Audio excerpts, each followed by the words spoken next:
في أكبر الكتب.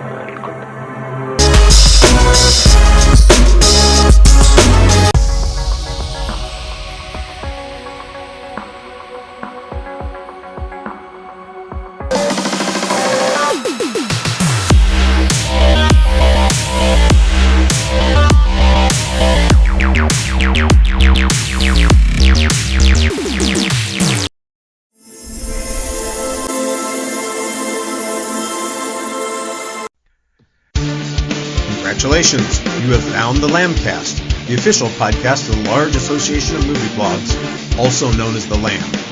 The Lamb is the largest collective of online movie blogs and podcasts with 2,000 members and counting.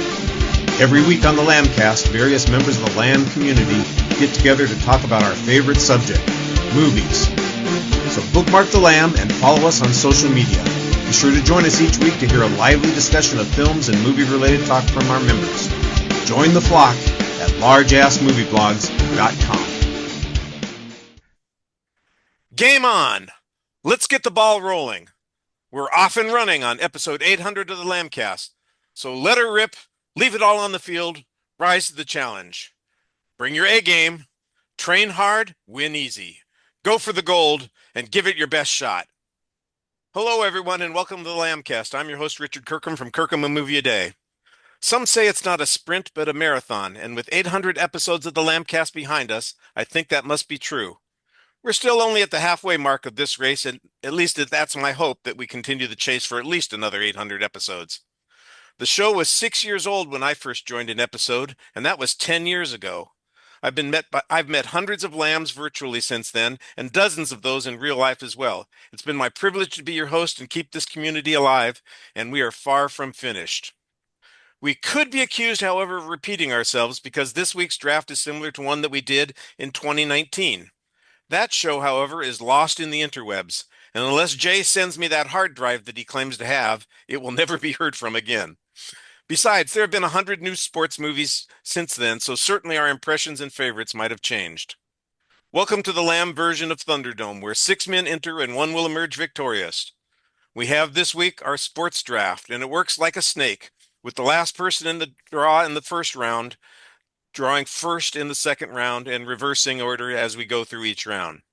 Now, the first rule of Lamb Club is that you talk about Lamb Club. We want your opinions of the films that are drafted.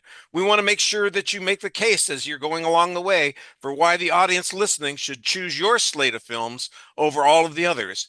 And feel free to ridicule each other's choices because I'm sure some of the ones that Todd will make will surprise us.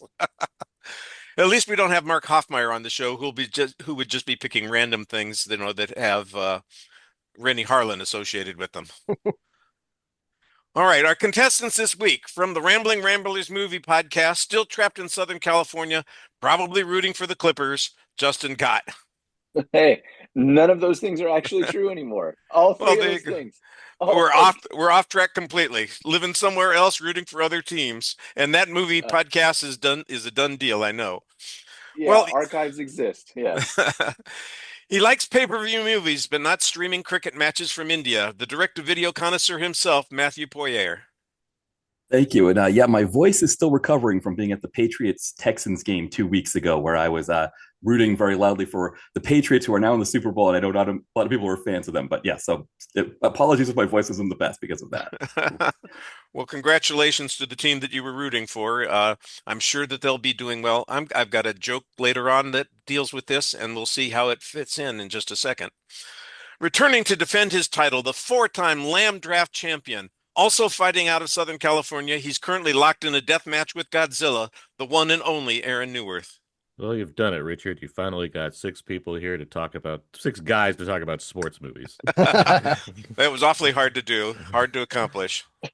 Next up is a baseball fan trapped in a football town in the beautiful but frigid Rocky Mountains. He's not high, but he has forgotten more sports movies than you've seen. It's Todd Liebenow. Yes, and Matt and I'll have to hash it out because the Patriots beat the Broncos last week, so that was a big deal in our town. But I really don't care that much about football. So, and my voice is also struggling. I have been sick all week, so I do not sound like myself for sure. Sorry to hear that you've been sick, but you sound well enough to be here, and we're glad to have you. And finally, from the other region that has a football team still in contention for the championship, but for whom he himself has no loyalty, that master of feline opinions offered for no charge, Dave Anderson. Oh, I have a ton of loyalty for the Seahawks, so my voice is going to be hoarse next week, but Okay. it'll be in the comfort of my living room. So Well, good deal. Good deal. So the deal is the draft is going to go at least 5 rounds. We may draw a sixth, depending upon how our time is. And you build a team that you want based on what you think the audience wants or based on what you like. You can go in any direction that you want. We're just going to have some fun. Now, the draft order was randomly selected before the show. Matt is going to be our first draw, then Justin, then I'll be picking Todd, Dave, and then Aaron. And then we'll reverse order for the second round and so on. So is everybody with us? Everybody ready? Let's get ready to rumble. Drivers, start your engines. Play ball. Matt, your time starts now. All right. So based on the fact that I'm going first, which means I won't be going again for another 10, I didn't think this movie would be on the board that long. So I'm picking Raging Bull for my first one. It is my all-time favorite sports movie, my favorite Scorsese movie. It's also Scorsese kind of uses a little bit of the formula of La Strada, which is my favorite Fellini movie. You can definitely see Jake LaMotta's story and Zampano kind of, a lot of comparisons there. There's just so much about this movie that I absolutely love. And I do feel like if I had been sort of more towards the end of the first round, I could have gotten away with it in the second round, but I don't think it's going to, I don't know if it would have made 10 choices. So that's why I'm choosing it now. This one, it's just absolutely amazing. It's my favorite. Yeah, I think I said my favorite Scorsese movie too. I just, absolutely love it. I don't think anybody's going to criticize that choice. Can't argue with that. I wouldn't criticize, Raging Bull as the quality of movie. When making my list, I was like, sports movie. I mean, yeah, it's a boxing movie. I just I don't think about the sport of it very much compared to sports movies. But I mean, I'm not going to complain about Raging Bull being. I mean, I don't know. I get what you're saying there, but at the same time, I think it's got some great boxing. For the sure. boxing scenes are so visceral in that movie that it's hard to not. I guess it's not dependent on whether or not Jake LaMotta wins compared to other sports movies. I guess is my thought there. It's less about the competition than the personality. Yeah. Therefore, Matt, your choice is terrible. Let's move on. To your point, though, Aaron, I mean, Scorsese's inspirations for the boxing scenes were Psycho and Buster Keaton, which obviously Buster Keaton, when he was doing boxing in movies, was not doing it for the sport aspect. I mean, the blood too, from a horror fan standpoint, the black and white using the chocolate syrup, very Night of the Living Dead. It's I think it's part of the reason why I like it as a sports movie is it doesn't feel like a sports movie in that sense. Maybe that's part of it, but I totally get what you're saying. I think it's why I thought it could have stuck around if I wasn't picking first. I can see that. Yeah, it's an anti-sports movie. I've heard that phrase before, that it is in fact an anti-sports movie because it is not I don't want to say it's not enthusiastic, but it's certainly brutal in the way it depicts the sport that it's focusing on. And it's the Taxi Driver of sports movies. That's it. We'll go with that. Well, Justin, your first pick is up. What do you like? Well, I want to clarify that I am in Seattle, so I am not a Seahawks fan, but I am in Seattle, and I have always been a Suns fan. So check the internets; it says that, and it is well known. So taking the second pick here, I have 2 films in my tier 1, and so I was excited because that means I get one of them. But now the decision becomes, which of them do I take, and do they both survive all the way down till, I guess, pick 11. So I'm dealing with some of the same things that Matt was struggling with as well. So I think I'm going to stick with Matt's theme and stick with a boxing movie and pick my favorite boxing movie, which I think Todd's going to be okay with once I say it, is Creed. Oh, okay. Which I think it's one of my all-time favorite movies. It's a movie that just it blasts onto the screen. It was this idea that when initially described, it was like, really, we're going to do what? And we're going to spin off Rocky? And don't we have enough of those? And how old is he now? And it was just, there were a lot of questions, right? And you got Ryan Coogler coming in, and if my knowledge is right, it was Fruitvale Station was the only thing he'd really done before that. And so it was one of those, like, here comes this young guy, he's going to take over. Michael B. Jordan coming off of Friday Night Lights television show. There's just a lot of like questions. And I think it's perfect. I think that, it's hard not to get, aroused by like the theme music when they pump it in at just the right time. They don't do it too much, and there's a reason that Nicole Kidman was watching it in the very first AMC commercial, because it is an all-time moment when he rises, in that final fight scene. And, Coogler's a beast. He's continued to show that forever. Michael B. carried on this, the torch for the franchise.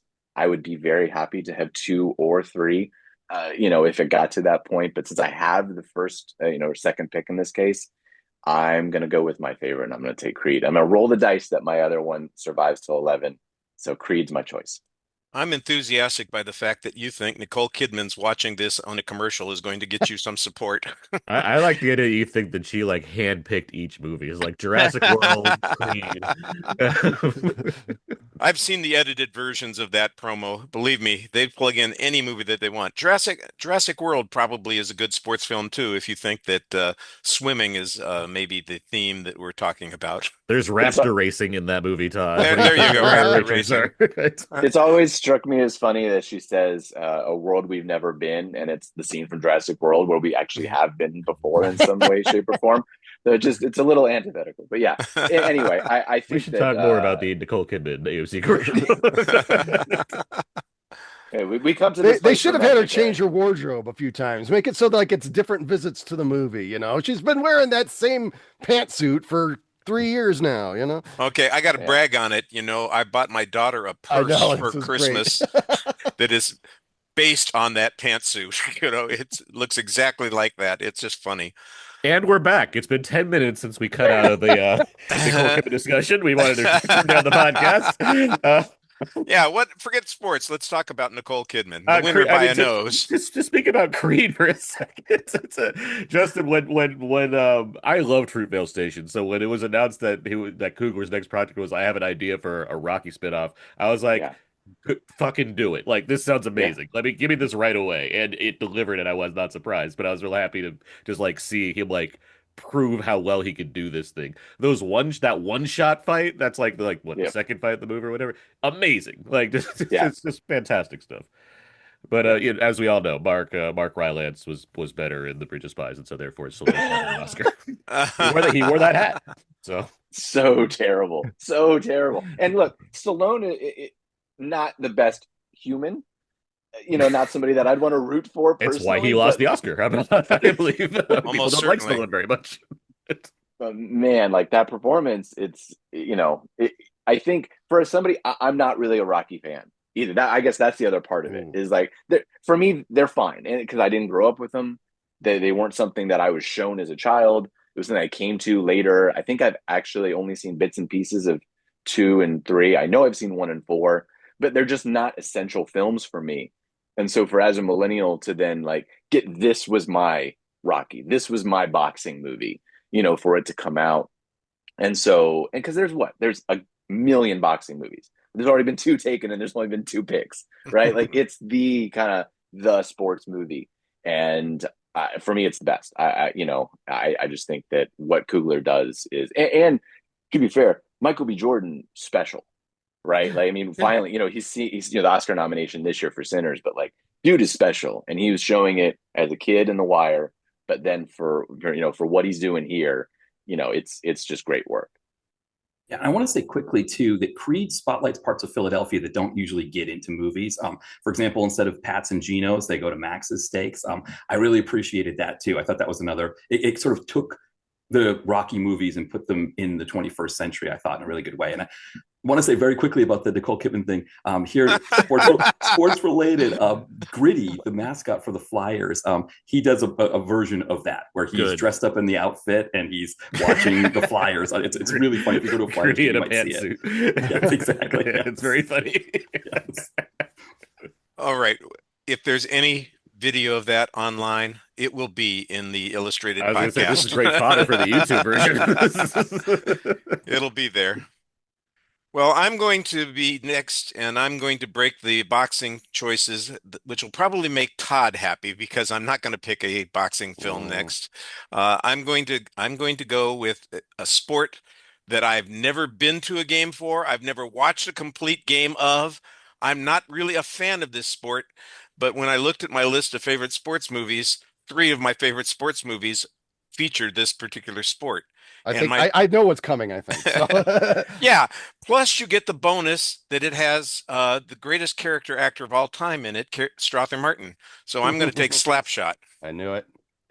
Yeah, I I know was this hoping is one of Richard's favorite movies. So. I was hoping Richard would be further down on the list, so somebody could just purposely take Slapshot. Well, then I'd have to ban you from the future of the Lambcast. No, Slapshot is really one of my favorite films. It's years ago when I was doing my list of my 10 favorite sports films, I put Slapshot on it, and I suddenly realized after Monty Python and the Holy Grail, I think Slapshot is the funniest film I ever saw in the theater.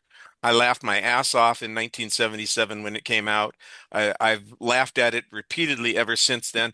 But it's also a good sports movie. It's got some great silly moments in it, but if you like violent hockey action, this is the movie for you. And I can't imagine that anybody wouldn't support the team in this particular case. The Chiefs definitely you should all put on your noses and glasses and root for the Chiefs in this draft. I think that's the way it should go. Yeah, I had it high on my list too. And one thing that a lot of people don't mention about Slapshot is how accurately it depicts life as a minor league hockey player in the 70s in these small industrial towns where these teams would pop up. And there was a similar team like that in Portland. And when they're not on the ice, these players, they live paycheck to paycheck. You see them in grocery stores or at a local bar, and it kind of deglamorizes the sport significantly, especially people who are playing on that level, because it consists of people who will never make it to the NHL, or people whose prime, who are well past their prime. And I like that aspect of the film too. I mean, when it comes to the movies that I'm considering today, I tried not to rank what my picks were. I tried to divide them up by the sport.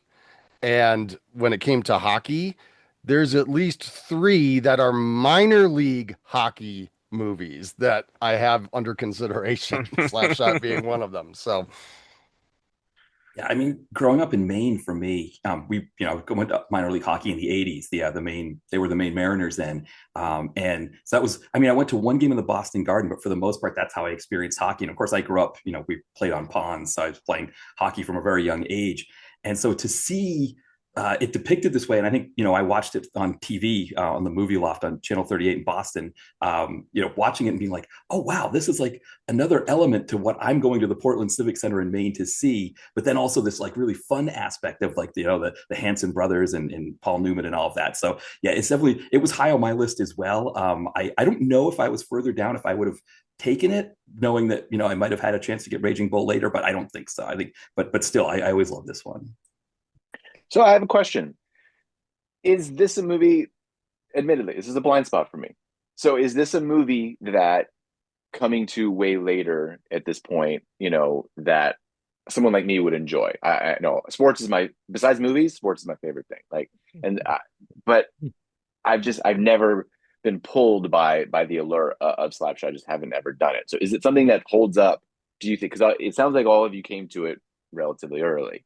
So is this one of those that would still work for me now? Well, I don't know. Do you follow hockey at all, Justin? Yeah, I'm aware. I'm a huge heated rivalry fan. So does that count?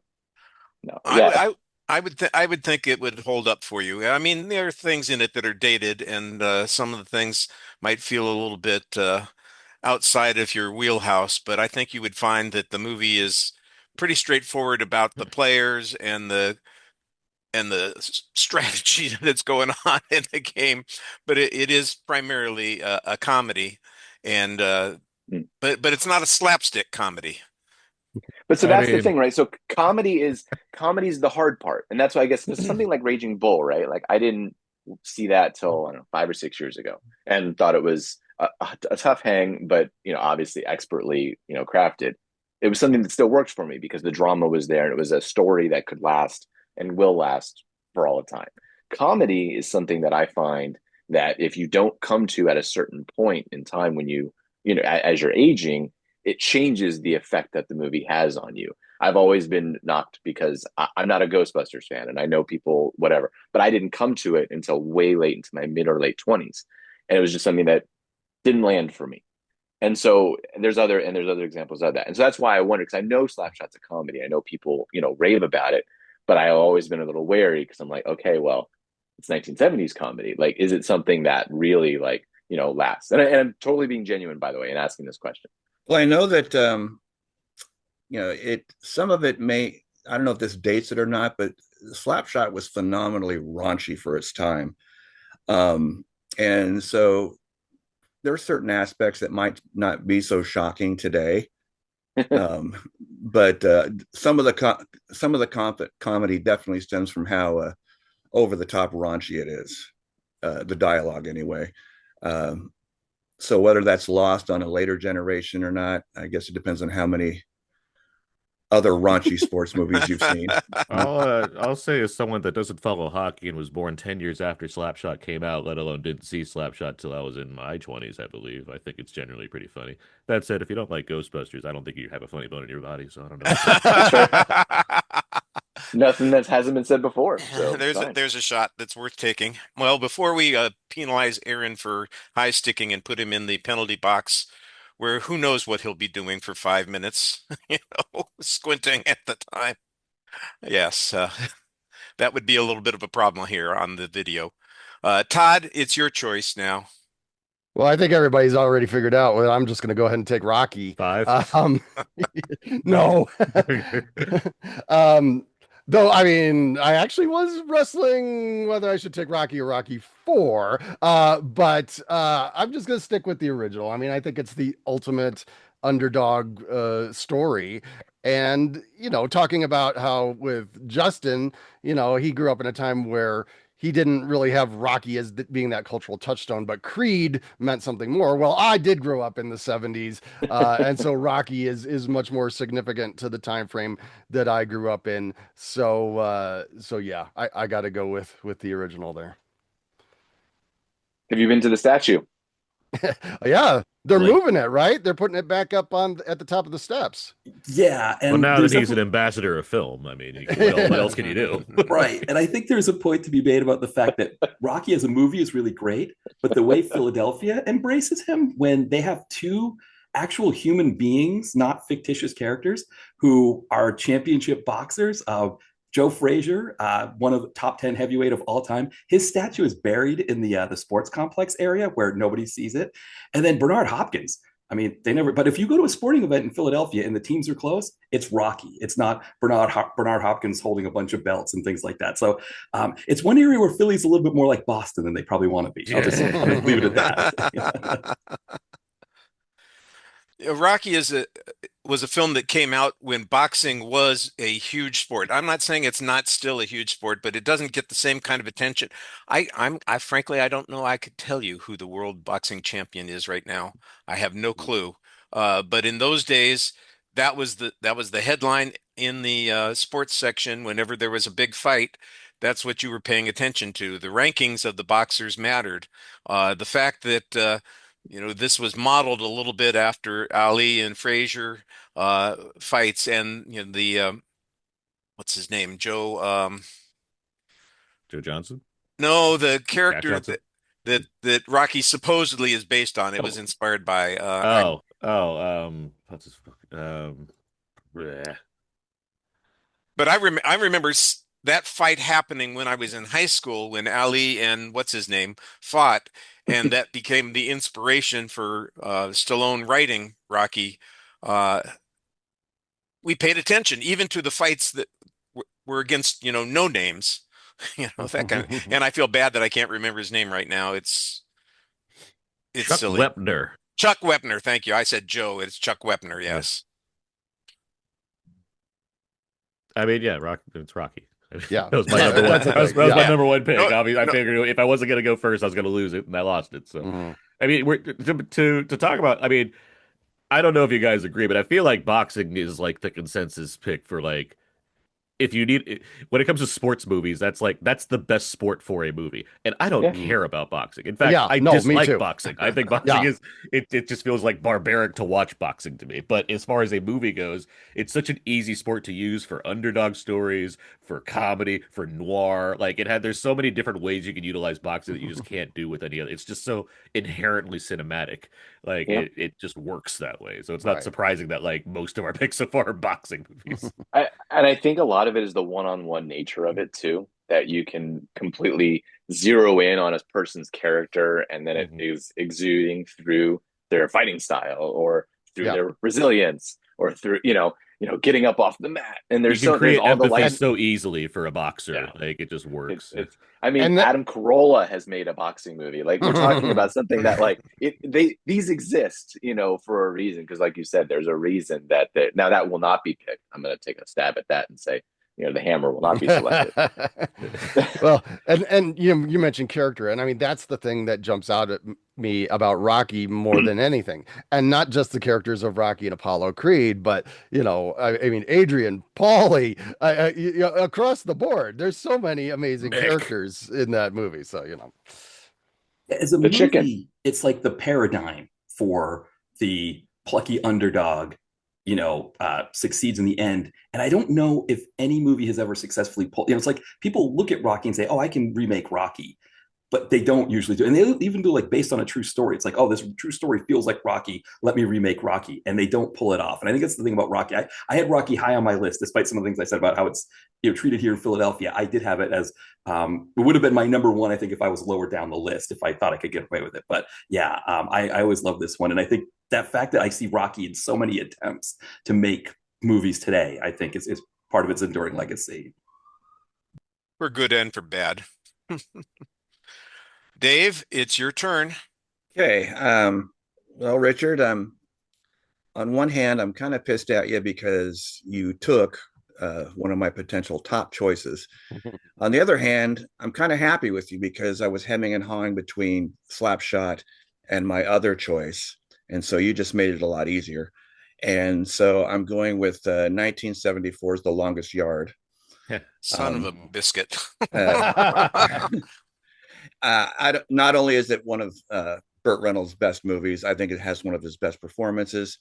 On my personal list, it continues to battle Slapshot for the best sports movie ever made. Usually it depends on which one I saw last. In a way, it's kind of a kindred spirit to Slapshot. It's definitely a triumph of the underdog film. And sorry, Todd, I think this is the ultimate underdog story. Reynolds as Paul Crewe. I don't know. He's probably just playing an extension of himself, but the premise is just, to me is just, it was made for movies like this. An ex-quarterback who ends up in prison, just wants to do his time and get out, is offered a chance to coach a team by this cruel warden.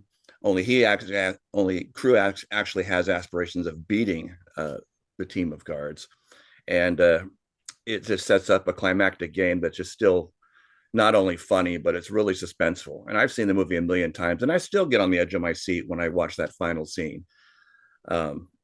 It's made by one of my favorite underrated directors, Robert Aldrich, who does uses great use of split screen in that climactic game. To me, this holds up really well. It's been remade badly a few times, but nothing really tops this one. Best football movie ever made for sure. Oh, I'm not going to argue with you. I'm just going to bitch about it. I didn't think that it was going to go that early. And it would have been on my list for sure. It has the advantage of the time period that it's set in because it allows us to see that although there's a lot of money involved, it's not millions of dollars that you're dealing with. It's, the football players in those days, they actually had jobs during the off season. Mhm. selling cars and doing those kinds of things. So it's more realistic and likely to work in this situation in 1974 than it would today. A quarterback today would have had to have blown through several $1 million to get to the point where he's out of luck that he has to start shaving points. Now, somebody else, maybe they could tell that story that way, but if it's the quarterback, I think it would be hard to believe. Yeah, the shaving points thing and how Crew ends up in prison. I like how the movie establishes Crew as a terrible person. He's And yet at the by the bottom. Yeah. yeah, but by the end of the movie, I mean, you can't help but root for the guy. The change in his character throughout it is just really fun to watch. All right, Aaron, you're on, and you're going to be on twice, so make your choice very carefully because you don't want to lose your next choice. Yeah. Mm. Thanks.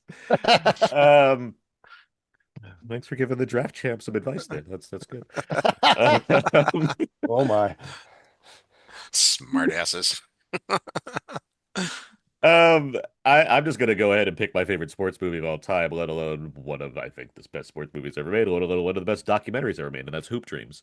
Damn it. Um, yeah, Ugh. because it's Oh, absolutely you knew it spectacular. was coming. Come on. Since I get two picks, this is easy. Like Hoop Dreams is my other number one draft choice, and like I want it, and I have it. It's a fantastic story about these two black kids that grew up out in inner city Chicago. Um, it's this tremendous look at like their the struggles they have to just like be noticed, let alone existing in the world that they live in, knowing the odds that are against them in all respects, not just sports, but just the way they're viewed by society.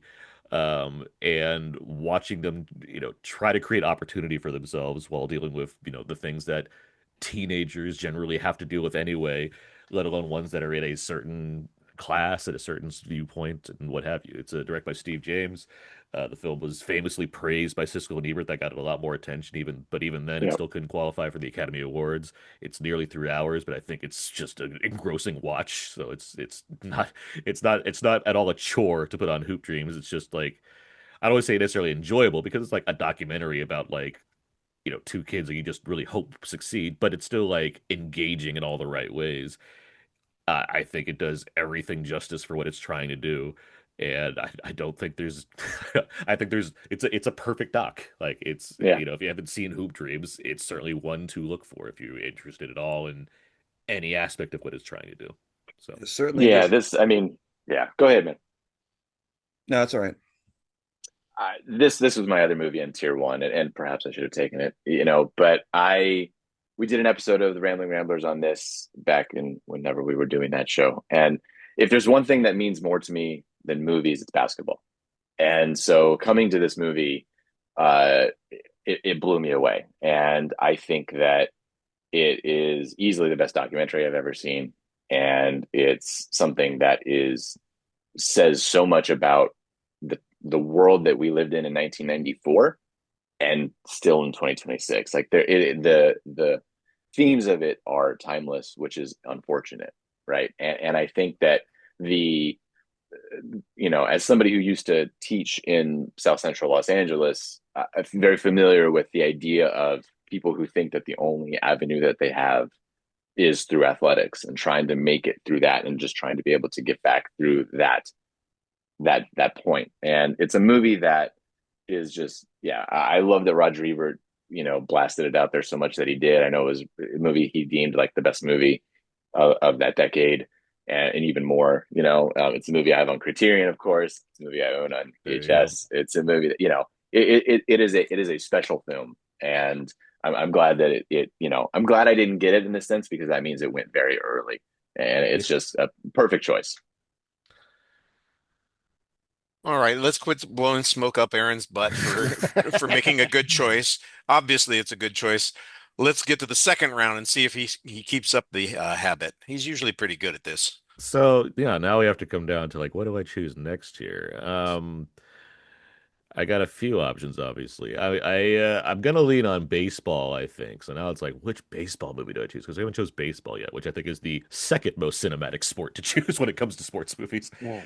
Well, I'll just And interject for just a second here. yeah, When I started putting a list together of sports films, I suddenly realized maybe should have narrowed this down to a particular sport because there are literally hundreds I of baseball films, I could hundreds have of done a football team films, of all hundreds of baseball. boxing films. You know, just I'm looking at this going, oh man, there's a lot. So go ahead. I just you're right. We got a lot of baseball films Mhm. that you can choose from. I also have to contend Choose with one that like I don't want to pick though. I have to Yeah, contend with yeah. also I have to contend with what's popular. What are the fun picks that people have for baseball or that they love the most. But regardless, I'll just go on with that's just like, genuinely enjoyable, I think, by anybody. A League of Their Own. I'll give the women a Oh. chance here because they should have it, if not more. A League of Their Own is just a terrific movie. Penny Marshall directed. Tom Hanks, after he's already a huge star, is like, I'll be second fiddle to Gina Davis. Fine, why not? Gina Davis, great in this movie.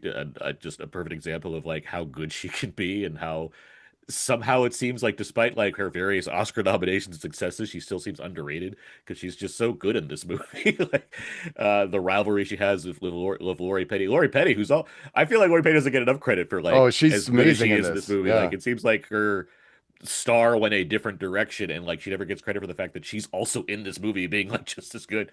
But also it's a really good baseball movie. It's very fun. It has a perspective that you don't really see, which is, the women's league of baseball during a very specific time in the world during World War II. And like not only the idea of underdogs and what have you, but the idea of this is happening to support like a cause and to like distract people to a point as far as, get fighting American spirit in a different sort of way. There's just a lot here to like. There is a just to mention it, there was an Amazon series that came out that kind of like tried to redo A League of Their Own, which I thought was quite good. Got canceled right away for whatever reason, women. People, the way certain people don't watch things or rage against things. But regardless, which is weird because like, yeah, what else would A League of Their Own remake be? But anyway, the movie itself is great. It's very fun. Even Madonna's good in this movie. Like it does the job. I really think League of Their Own is just a very, very enjoyable movie. There's no crying in It's baseball, but this movie makes me it's got great cry. It lines. makes me Like, cry all the time. Yeah, my favorite line in this, I use this on my kids all the time when it's like, you're out with the family and you're trying to move along. It's like, hey guys, we didn't come to Disney World to just stand here. Let's move over to Space Mountain or whatever, Mhm. you know. And so I love using John Lovitz's line where he says, the way it works is the train moves, not the station. it's got So, one of like the 5 scenes of Tom Hanks peeing in movies. I mean, what else is there to ask for? I mean, it's great. this is another movie that we did on the show, and Kristen Lopez joined us to talk about it, which was a Yeah. lot of fun. And I got to ask her, as a super fan that she is of this movie, this question, which I can now pose to the rest of you: did Dottie intentionally drop the baseball? Because I think it's an actual question that you can like parse again. And maybe it's too long of a discussion that we could have here, but it's one of those things where like there are arguments to be made for both sides that she just got run over and just dropped the ball, or she dropped it on purpose. And I think that, for all that the movie is, which is fun and light and enjoyable, I think that like to have that kind of as a central question at the end of it is also kind of fun. And yeah, it's a fun movie. An eternal question, much like whether or not Die Hard is a Christmas movie. Did Dottie drop the It's ball not an on eternal question. purpose? People are just kidding themselves about that one. Well, Dave, there's no crying in baseball, but there is crying on the Lambcast. Do you have anything to cry about because somebody stole it, one of the choices that you wanted? No, but I have something to cry about because this movie does make me cry. Um, and I'm going to stick with the baseball theme here. And this film is on the short list of movies that get me kind of teary eyed every time I watch it, and that's Field of Dreams. Um, it's one of those films that no matter how many times I've seen it, I'm still emotionally affected the same way. I think it features one of Kevin Costner's more engaging performances where he isn't trying to apply an accent or be larger than life. Um, I like the fact that he's a farmer who hates farming, and compelled by voices to do the things that he does. Um, and the movie's a classic now, and most of us know the outcome. Most of us know some of the lines that have become memes in the following 40 years. And that last scene still gets me choked up when he's playing catch with his father, as does every scene involving Burt Lancaster, as an ex-ball player who never made it to the majors. Well, what I really like about this, it's a fantasy, but it's also very knowledgeable about the sport and its histories and its history. To put real sports figures in a fantasy setting, there was a potential for disaster there, but director Phil Alden Robinson made it work. It's got a great cast.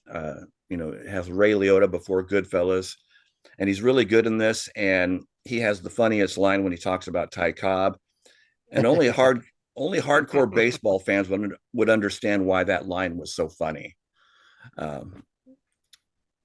When I was teaching, this is one of those films that I would show kids in class when we were writing film reviews. And after a couple of groans and whines about it being too old to be any good, most of them were pretty engaged by that one. They didn't get weepy at the end, and usually I had to walk out of the classroom in the last 5 minutes of that movie so they wouldn't see me doing it.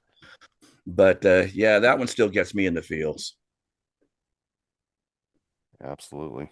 Does anybody else want to have catch? I mean, it's just such a beautiful movie. I can't argue with anything that Dave says. It's great. You don't want to hear my thoughts on Field of Dreams. I do. All right. Well, let's see if Todd is going to continue the baseball streak here. Yeah, I hear his thoughts I on tried Field to of duck that Dreams. out. Yeah, I'm just not a big. He's not a fan. I'm not a big Costner guy. I'm not a big. That said, there's a different baseball movie of Costner I do quite like, but I'm not a big Costner guy either, but I almost feel like there's a dividing line between pre and post Dances with Wolves Costner too. But I always joke my favorite Costner movie is The Big Chill, so that's my.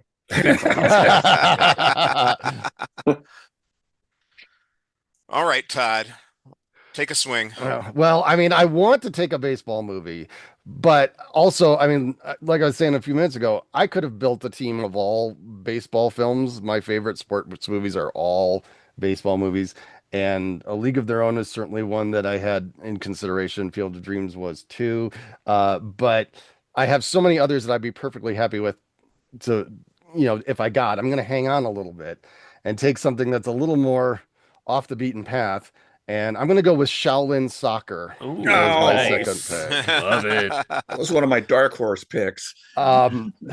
This movie is, I mean, it's the greatest movie ever made about kung fu and soccer together. This movie is just wild.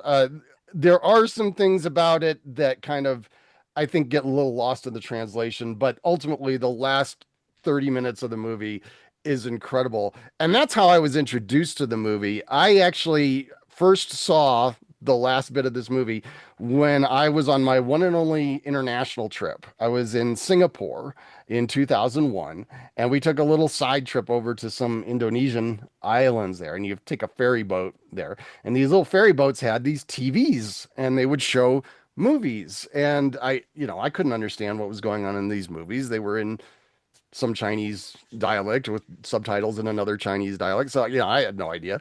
But on one of these trips, there was this thing, and all I could tell was they were playing soccer, and it mixed kung fu with the soccer. And I was like, oh my gosh, this is incredible. And when I got back stateside, I was trying to find it. It was a weird time because I've told this story before. When I came back from that trip, I flew back on September 11th, 2001. So I got stuck in Vancouver and, all weird stuff.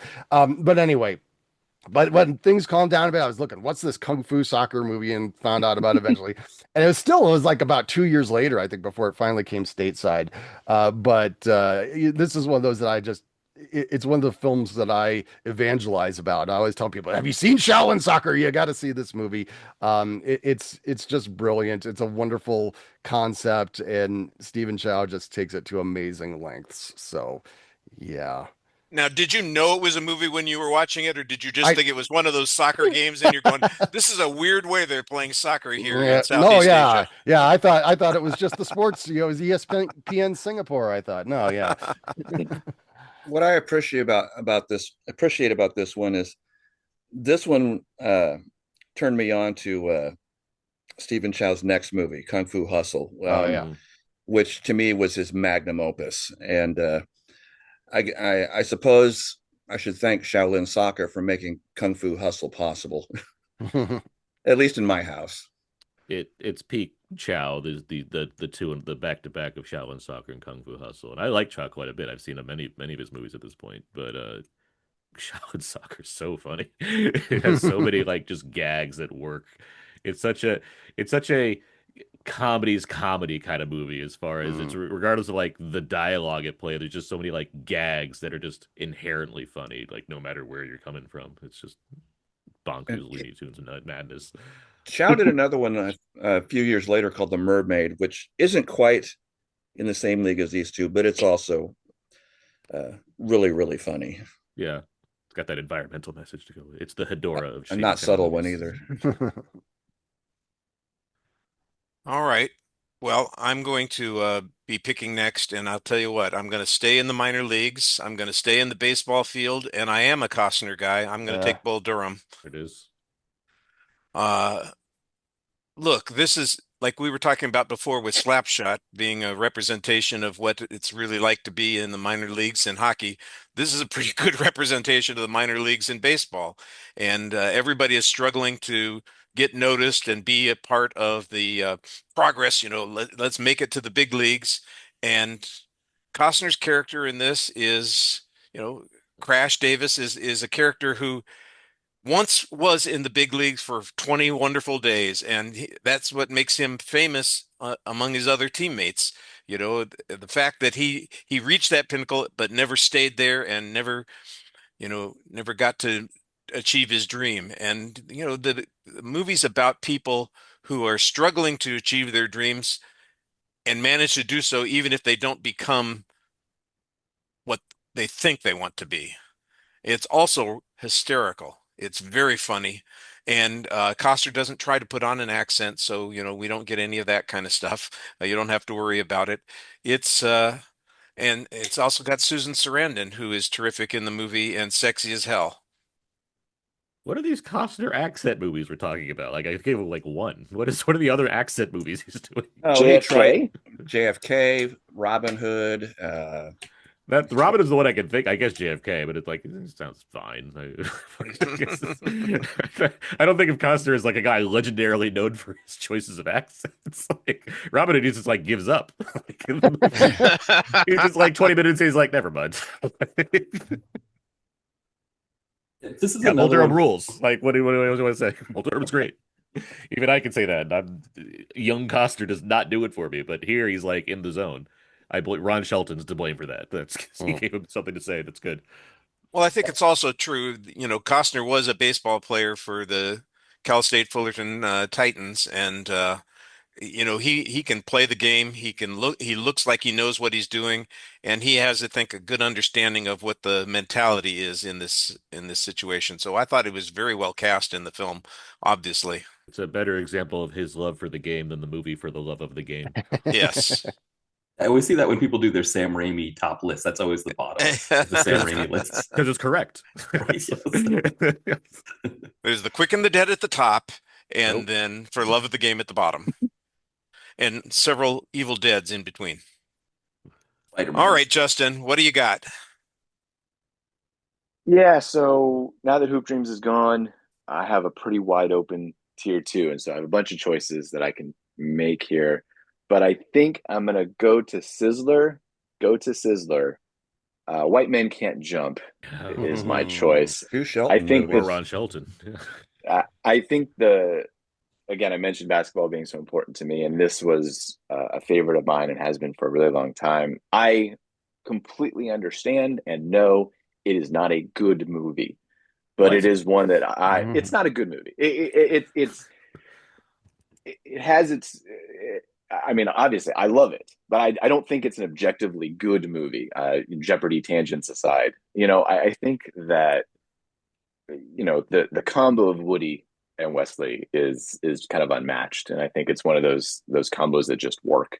And despite Wesley Snipes clearly maybe never touching a basketball before he was cast in this movie, I think that it's something that even the basketball scenes do work. And I think that the culture that they show at the parks and the beaches and it's something, as someone, who's played a lot of basketball in my life, it's something that just brings me joy to watch. It's also very funny. It also has a interesting crime subplot. And again, Jeopardy is featured in a lot of ways, and Rosie Perez is there. And it's just a movie that I can kind of return to and just enjoy and laugh at. And so I'm happy to have it aboard the team. Well, I'm sure you loved the remake from a couple of years ago too. Like the rest Never of us saw did. it. It doesn't exist. You're not missing much. I don't know to understand this claim of it not being a good movie. I think it's a perfect movie. Like it's I'll spectacular. Take it. You don't pick White Man Can't Jump as your second draft choice because you think it's a bad movie. That just statement doesn't make any sense to me. Meaning, like, I don't know. I think the last time I watched it, I was just like, this is one of those just like good bad movies where it's just like it's just not. I don't think it's just so enjoyable and entertaining, but I just don't think it's that like solid of a I don't know, like something about it struck me this last time that I watched it where I was just like, I don't know, but I love it. And so it's just something that I've always enjoyed, and I have to make sure I get a basketball movie. Well, I'm here to tell you it's a good movie. I mean, I love it. I'll take it. Hey, look, man, I'll take it.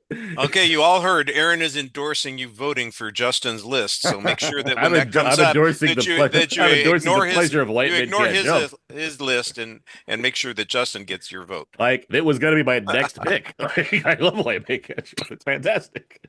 Every time I hear the title, I get the theme song in my head. Yeah, it was on MTV all the time when the movie came out. So yeah, I just immediately it just starts in my head. When we finish here, I'll probably have to queue it up on YouTube. And like between Bull Durham and White Man Can't Jump, and even Tin Cup to a point, like it's arguable that Ron Shelton's like one of our best sports movie directors. Like he just knows what to do. All right, Matt, it's your next choice, and you get two, remember, because you're going to be picking first in the third round as well. Yeah, so again, just like Justin, Aaron took my second with Hoop Dreams. It's my second favorite movie, sports movie ever. I absolutely love it. And so, yeah, so obviously we're going down the list a little bit. I'm going to switch it up here. I'm going to go with a soccer movie, Bend It Like Beckham. I love the fact that it takes your classic sports paradigm of this, group trying to win a game, maybe that, against different odds or whatever. And it adds a lot of elements into it. It's like the question of whether or not, the main character can play or not has to do more with her, the cultural things that she's dealing with, being a Sikh living in London. But then also the other main character, there's this idea of like what women should be in society. And her mom is expecting a certain thing from her. Her dad is like more okay with her playing sports. And so I think the fact that the cultural elements are the things that cause the friction, as opposed to just like, somebody got injured suddenly, and can they win with the person getting injured? It's like, I don't know. I just loved all those little elements, those differences in the film, and I thought it did a great job in handling those elements. So that's why it's my number three, or sorry, my number two, right? Because I haven't gone to Ken's yet. So. Any endorsement of Bend It Like Beckham? Bend It Like Beckham's a very enjoyable movie, and it's very telling that Keira Knightley became a huge movie star, and that Paramin Nagrad doesn't get nearly as much attention, even though she's like the star and very good in that movie.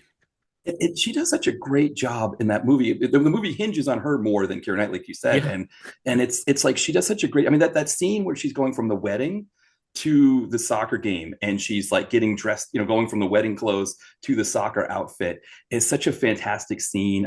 The friend, her friend who's gay, and says, listen, why don't I just say I'll marry you and be able to, so you can stay here and play. It's a part of that you wouldn't be able to do in a Western movie, right? You wouldn't be able to do, if that was the role, but because it's part of the culture there, I thought that was a really great element in the film. Yeah, it's so many parts of that. And I guess she got on ER. I guess that was her thing right after the fact. But yeah, not to the level that Keira Knightley did. And you're right, because her performance is so much, her performance, the movie hinges on her performance so much more. And if she doesn't pull it off, the movie doesn't work.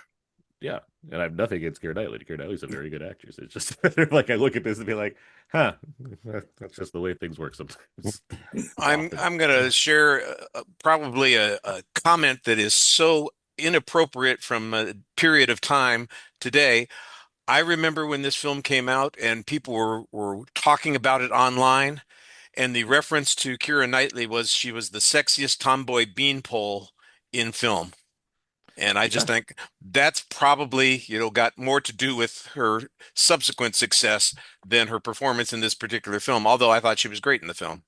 Well, yeah, she's super, she's an athletic woman in the movie who's very Yeah. thin, yes, and then she goes on to be in Pirates. So, I mean, it's like, Yes, they are. like, All right, Matt, what's your third round pick? So I'm going with one of my third round that probably, it could have, if I wanted to go further, I probably could have left it one, but I feel like it's really pertinent now.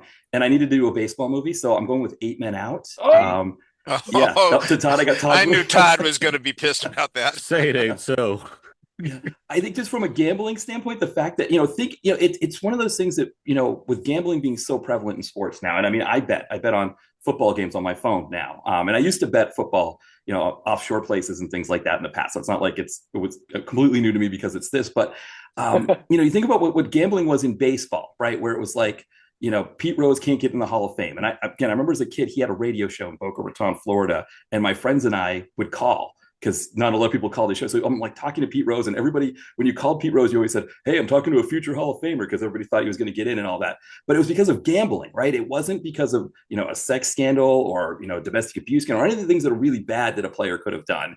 No, it was because he was gambling. And now it's like gambling is such a huge part of sports. And so it is interesting looking at 8 Men Out now through this new lens of gambling. But, again, the performances as well. I love, a lot of the performance in this film. It just, it was one that, as a kid growing up thinking about baseball and the baseball movies that were around, 8 Men Out was a very different one for me. And I think that's why it stood out for me.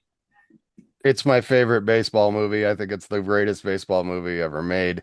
I mean, you mentioned performances. There's so many great performances in that movie.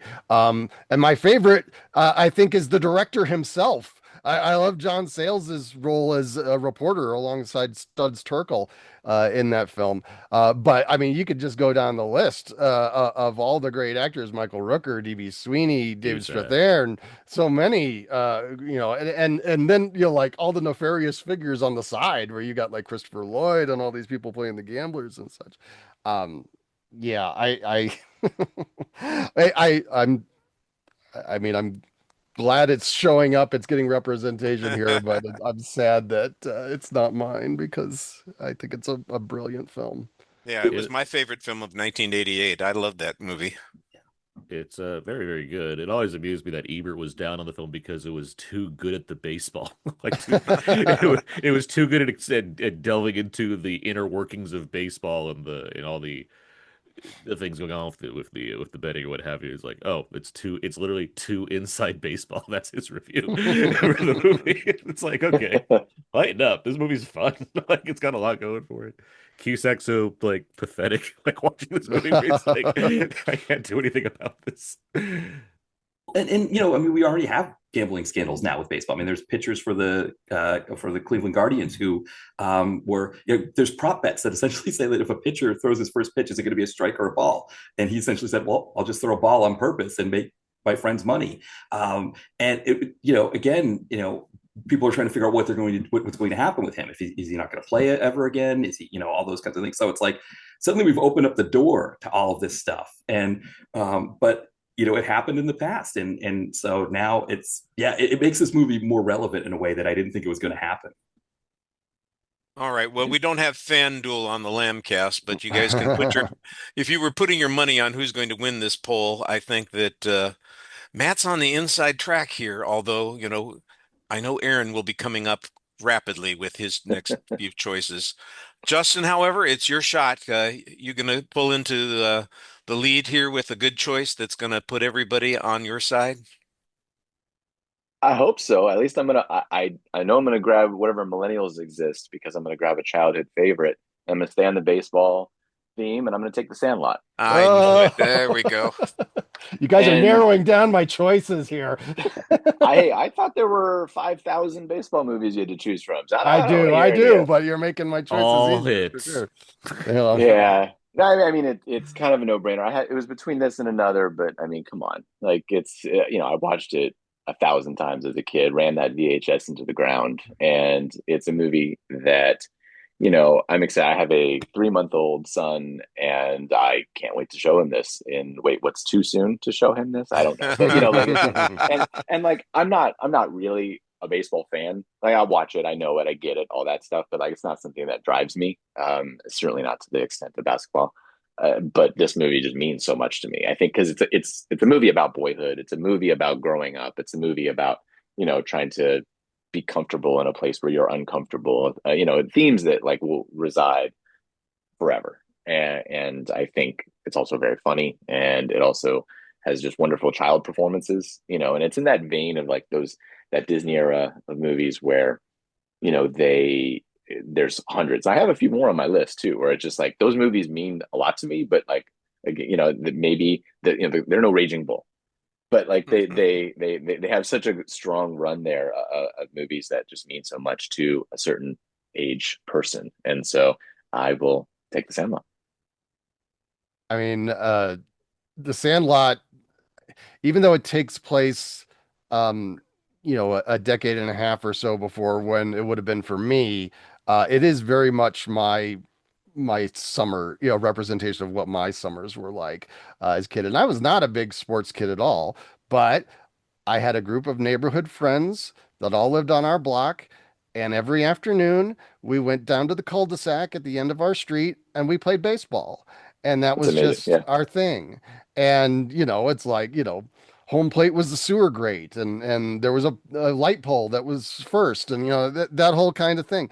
And a lot of the kids just are such familiar personalities. This is another one too. It makes me cry. I mean, the 4th of July scene, just I don't know, that's about the most American scene in any movie to me. You've got these kids out there playing baseball at night under the fireworks. It's just amazing.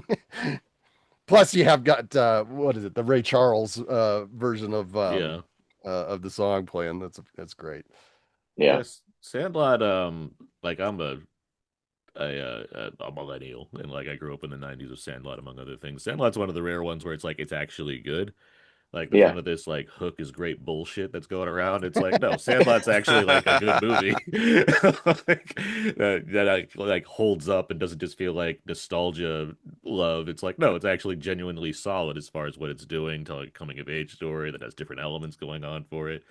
It presents a certain kind of ideal when it comes to the summer we're looking at in 62 as far as like representation and what have you, but like it doesn't feel like it matters. It feels like it's like a live action grounded fantasy film that like is meaningful in the right ways. So yeah, no, I've always been a fan of Sandlot. What's funny is it actually introduced me to James Earl Jones. So it was like when Sure. I saw Star Wars a couple years later, or whenever I might have seen Star Wars, it was like, wait, why is the friendly blind man from The Sandlot so mean? Like, so God, no, God, you are young. He killed Conan's I'm not. mom. Come on. No, I'm not that young, but it's more exposure to movies at certain ages. I think is more kind of what happened. Well, it's not true, but I want to say it. You pick movies like a girl. Yeah, actually, everybody knows The Sandlot is a great film for kids, and it's actually something adults can appreciate as well because it's got that nostalgia feel all over it. And I think this will get you a lot of support. All the Wendy Good. Peppercorn crushes will vote for your team, I think. Yeah. All right. Well, I'm in the next position here, and I have all kinds of films that I are on the list for me, and it's not that I'm worried that somebody else is going to steal them. It's just I have to choose between the ones that I want to talk about, the Slapshot ones that 2. I like. What's that? Yeah, Slapshot 2. No, that's not on the list. Slapshot 3. And everybody's got different reasons for picking the films that they pick. Sometimes you think, well, this is going to do me well on the poll, and others are saying I want to pick my favorites. And I've always been, I frankly have told people this before. I'm, big on the nostalgia thing. That's why I got started writing about movies in the first place. So I'm going to pick a nostalgic pick that I don't know. I hope that people appreciate it, but my reason for picking it is somewhat unique. I'm going to pick Caddyshack. Yeah. Nice. Nothing wrong with that. Yeah. It's Caddyshack. Yeah, Except for no, Justin, he Caddyshack. probably hates it. Probably, and that's about it. Well, Caddyshack, of course, is a comedy, and it features Bill Murray, so I know that that's not Justin's vibe, you know, because we already had the Ghostbusters conversation, and damn, Justin, we're going to get crap for this for decades. That's the way it's going That's to work fine. here. uh, It's fine. It's not funny. Caddyshack was basically my bachelor party. The night before I got married, I went to the movies with my two best friends and saw Caddyshack, and There you go. I laughed quite a bit at it. It's representative of the time. Every time I hear the Kenny Rogers song come on, I go, I don't know why the Gopher dancing makes me laugh, but it does. It doesn't have anything to do with the movie really, but it's entertaining as heck. And it's got Chevy Chase in it too. So, there's a little bit of humor from that as well. And Rodney Dangerfield is just outrageous. It's a fun movie, and Yeah. I've never played golf in my life. I've walked the golf course with friends who played golf, but that's about as close as I've ever come to thinking about trying to put the ball in the hole.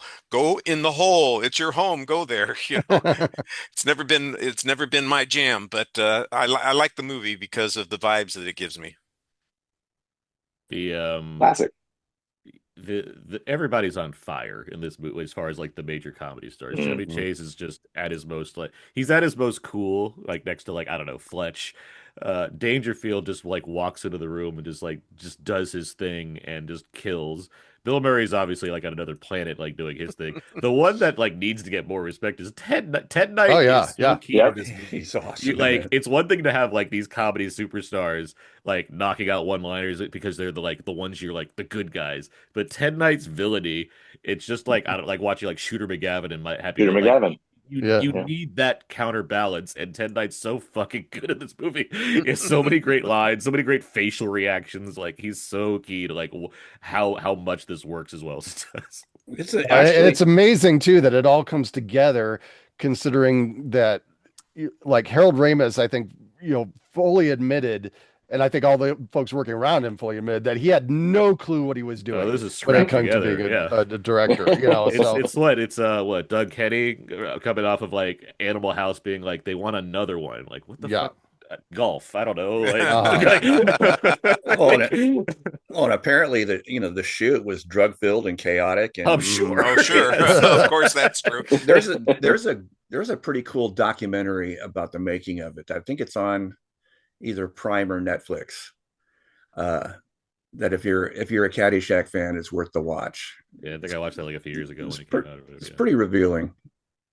Well, just be sure to have a Baby Ruth bar with it while you're watching that documentary. And yet you have a scene with Bill Murray and Chevy Chase, who by all means hate each other, but they happen to be seen together, and it's very funny. So,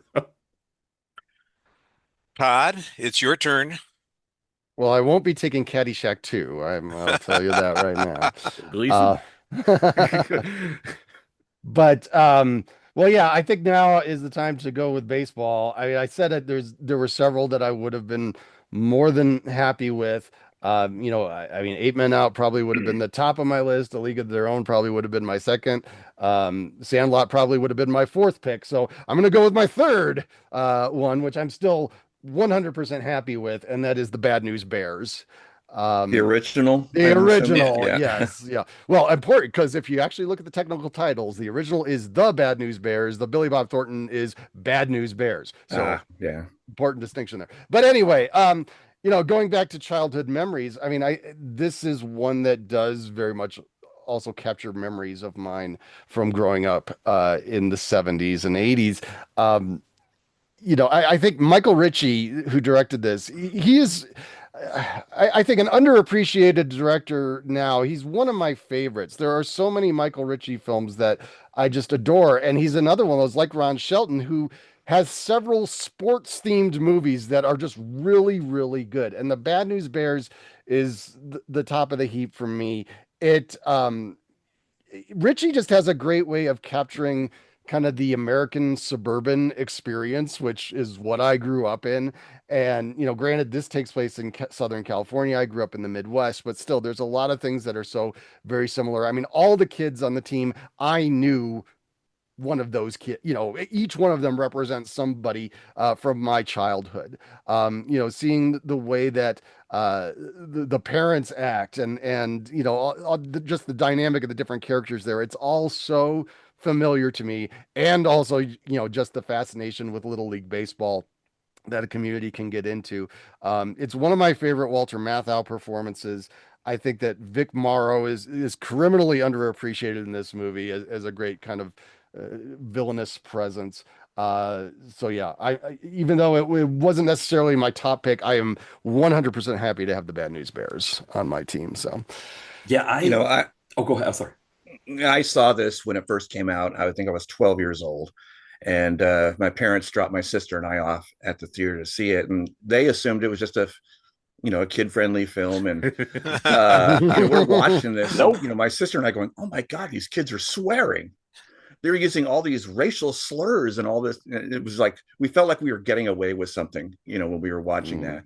Later Did you on, celebrate with a beer at the end? of course. Well, I always have since birth. But yeah, and later on, I appreciated the other, aspects of it as far as direction and writing goes. But I agree that this is one of Walter Matthau's less appreciated performances, but he's terrific in it. He makes it look easy. I think that's the thing about it. Like, yeah, it's a real character, but it's like he's so natural. The movie doesn't condone his behavior. It doesn't. The fact that he's handing these kids beers at the end of the game, and it's like, oh my God, it was unusual for its time. It was a kid film with adult language and adult themes, and it was terrific.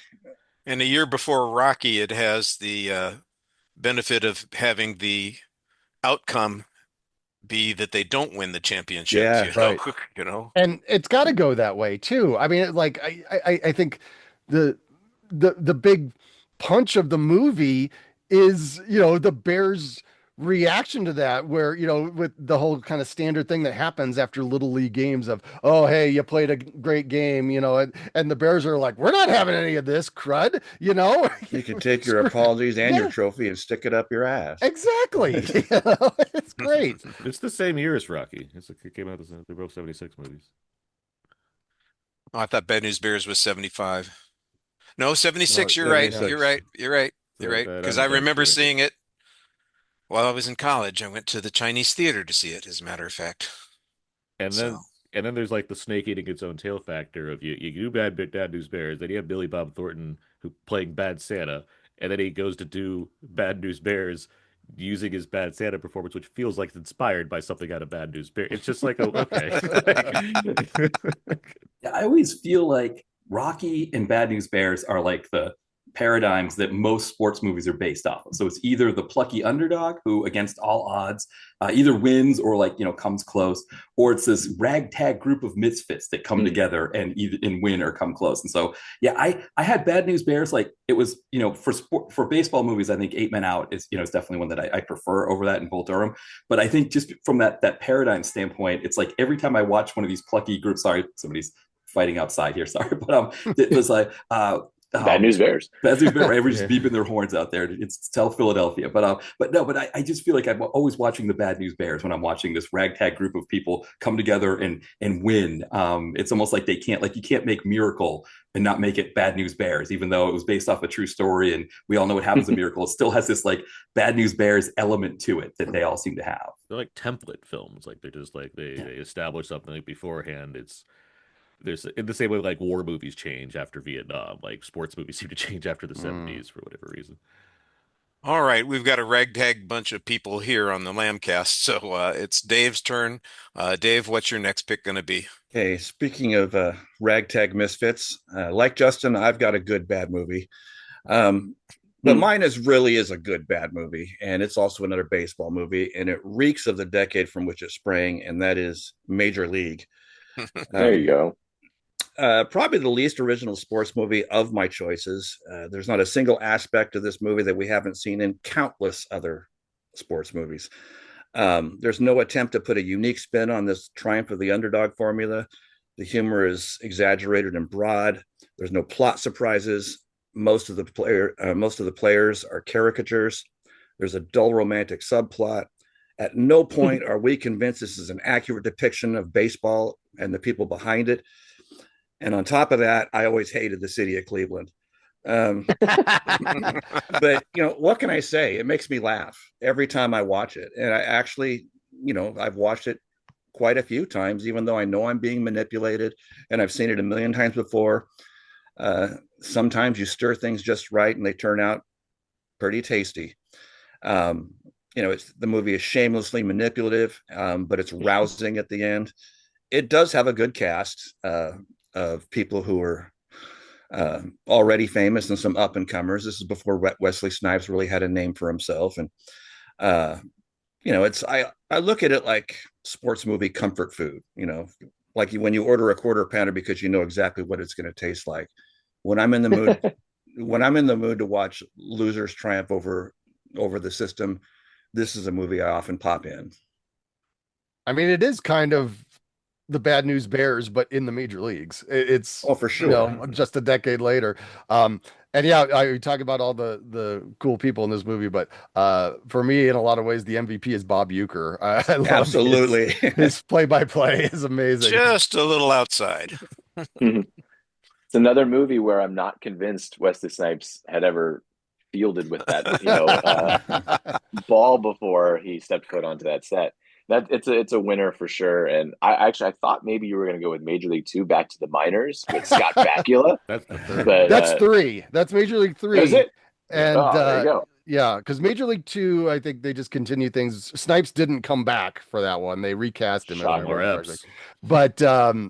But yeah, Major League 3, actually, it's funny. I watched that many years ago, I think when I first started my blog, because, Forgotten Films, I think people were like, oh, there's a Major League 3. It's not that bad, really. Walton Goggins is in it? Yeah, right.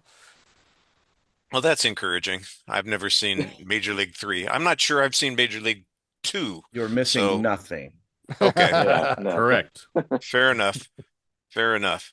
Well, Aaron, what are we missing that should be on our list that you've got?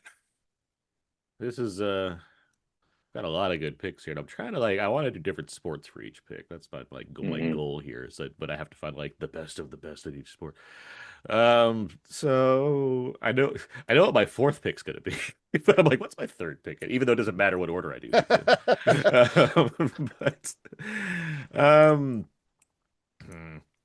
So do you want to commit now or do you want to commit later? Why don't you take your fourth pick third, and then I think the shot clock is about expired here. I think. Come on. No, I'll just go with I'll just go with what my gut's telling me. I'm gonna choose Rush for my third pick here. Ron Howard's easily one of his best films, let alone his best film in the past many years at this point. I don't care about racing whatsoever. It's not my thing, but Rush is just a super compelling look at the world of F1, and it has just two terrific performances from Chris Hemsworth and Daniel Bruhl. I think the filmmaking on display is that's what really impressed me with this movie. I think it's Anthony Don Mantle shot it, and Ron Howard he stole him from Danny Boyle so he can do his own thing for a bit. And it's good for you, Ron Howard. You want to be ambitious later in your career, and he has this really great depiction of these these automobiles on these slick tracks and what have you, and it's very stylized. It has a really unique look to it that I really admire. The way the film is structured, because it's based on a true story, it has a competitive edge to it, but because of the way things play out for certain characters, I like that it's dependent on other things beyond just when there's a big race obviously, but the way it has to bring these two guys together in its own way, and the way it creates a weird chemistry out of them is just, I think, pretty fantastic. And then just it just like this, again, the technical, like the sound is fantastic. Like there's just so many things about like the technical qualities of that movie where I'm like, good for you, Ron Howard. Like it feels like he's just alive in a way where other times it feels like he's just kind of chasing after prestige, where this feels like, yeah, let me just do like a really cool racing movie that happens to be fantastic. And the fact that it kind of didn't perform super well is like, that sucks. But like racing movies never do particularly great unless they star Brad Pitt, apparently. So like, I don't know. I think Rush is a pretty fantastic film all around. I'm in At the the risk, minority. Go ahead. I was just going to say, at the risk of actually encouraging people to vote for Aaron's list, I would say that Rush is a great pick. It was my second favorite film of that year, and I just thought it was terrific. And I wish it had done better, and I wish people remembered it better because it's really effective. And you're right, the two performances by the leads are great. I guess I'm in the minority on this. I just didn't like this one. And motorsports movies have not really been given a huge fair shake in movies. I did not find it that compelling. I didn't find the characters all that likable, which isn't necessarily a prerequisite, but I didn't find them all that interesting either. And yeah, it's technically well made, but when I was watching this, and I watched this fairly, a few years after it came out, I was surprised how much of the racing footage consisted of montages of races with the results put on the screen, in text and stuff like that. And compared to some racing movies from the past, I thought that was kind of, I don't know, kind of lame. All right. Well, Aaron, is your next pick going to be lame? Is this the number 4 pick that you had that you knew this was going to be your pick? Oh yeah, this was gonna make my list regardless of how things were going. And it's Cool Runnings. Because if you want to talk about cliched sports movies that have nothing really to offer beyond like the unique nature of what the sport is, let alone the cast, um, Cool Runnings is that. It is a underdog movie that based on a true story that is nothing like what actually happened when it came to the actual Jamaican bobsled team. And yet it is, I find it utterly enjoyable. And as much as I could happy to speak about the strengths of Dougie Doug or Malik Yoba playing a character named Yul Brenner, the the thing that always gets me about Cool Runnings, which is why I like hold it in higher, like slightly higher esteem than I probably would otherwise. I think John Candy is really good in this movie. Like not just being like funny John Candy, but like giving him a tragic backstory about how he cheated as a coach in in a past life, and now he's trying to make up. He's like has this this sympathetic thing where he's trying to like get back to it and everything. Again, this movie has no basis in reality of what happened at the '88 the Winter Olympics, and yet I really feel for how this movie plays out. I like what it's doing. I like the it's very Disney in its messaging, but and it's one of those movies, yeah, where they don't win, but they like win the respect, and it's effective in that way. I like that the final moment that's so cheesy, where it's like, oh, they crashed, but then they lift up the thing and they've crossed the finish line anyway. It's like this works, but John Candy, and this is '93, so it's we're not getting too many more John Candy performances after this. He's so good here in a way where you're like, if John Candy did live past what he lived, he probably would have been a really great character actor that would have hit those marks and probably get an Oscar nomination at some point for just being consistently solid in things. So, but also, I mean, it's not like you're just how many other bobsled movies are? It's a very likable movie for what it's doing. I think it has the goods. Like it's not nearly as solid as like other movies that I think on my list, but in terms of just sheer entertainment quality, I think it passes, it cuts the muster. So I like Cool Runnings. Well, I know Matt has opinions on this because he was on the Lambcast when it was movie of the month just a couple of months ago.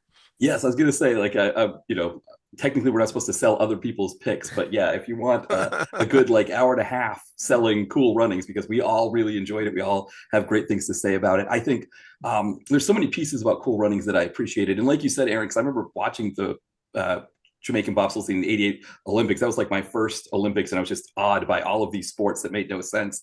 But I remember the bobsled team running and, you know, having that accident. They use actual footage, but the pieces that they use, of course, in the dramatic elements, I think my favorite part was Leon's character, where in a normal movie like this, he would have been joining the Swiss team or the East German team or whatever. He would have been joining with them and leaving his other teammates behind. But instead, he tries to emulate them because he's a younger person, and we forget that he's, you know, his character, because I think Leon himself was a little bit older. We forget what being 2021 is, and he's still trying to find himself as a person. And when he realizes, like, okay, I don't need to be like anybody else. We just need to be ourselves.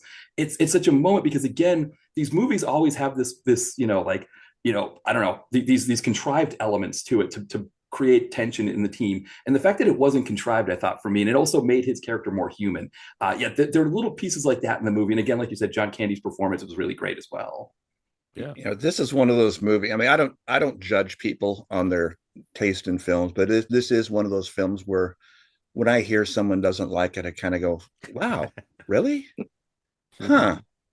It's just, you know, it's a hard movie not to like. It really has this just sheer likability factor. I mean, I think that makes it triumph over so many of the cliches it's going for. Like, it operates on it. And that, I mean, you were saying that, Justin, right? You had The Sandlot, right? You were saying that I think with a lot of those early '90s Disney movies, a lot of them, they're not trying to, like, you know, reinvent the wheel, but they do, like, get by on, like, you know, having a solid, like, veteran actor or two, playing into the messaging of it, and just relying on the tropes that were established by films like Rocky and Bad News Bears. And when you do, there's nothing wrong with formula when you do it right. Like, if you can get that, you know, accurately, then there's not really an issue there. So I think there's no Oscar nominations that are hitting these movies. Like, that's why I said, you know, it's not like, oh, this is the Raging Bull of this type of movie. You know, like, you know, again, there's a handful of them or more that some were more popular than others with our age group. I think because Aaron, you're an '87 kid, right? Like, that's the same year I was born. Like, I mean, it's like there's just that era is just kind of special. And I mean, I gotta be, it's been 30 years since I've seen Cool Runnings. Like, so I mean, it's like I have like a fond memory of it, but it's not like it's not one I've thrown back on. But like, I remember being like, that was fun, and I know who Dougie Doug was from Cool Runnings. You know, like, it's just, that's just where those movies kind of landed, because you would get somebody and you would see somebody and then you'd remember them forever, because you're like, that's that guy from that thing, you know.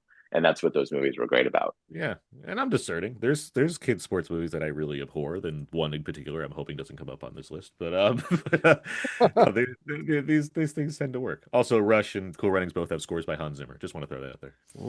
Nice. Well, be careful what kids movie you endorse, because if you end up with a professional hockey team named after your movie, there's something wrong with you.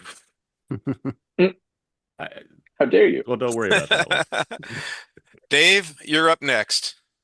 Okay. This one's also based on a true story, sort of.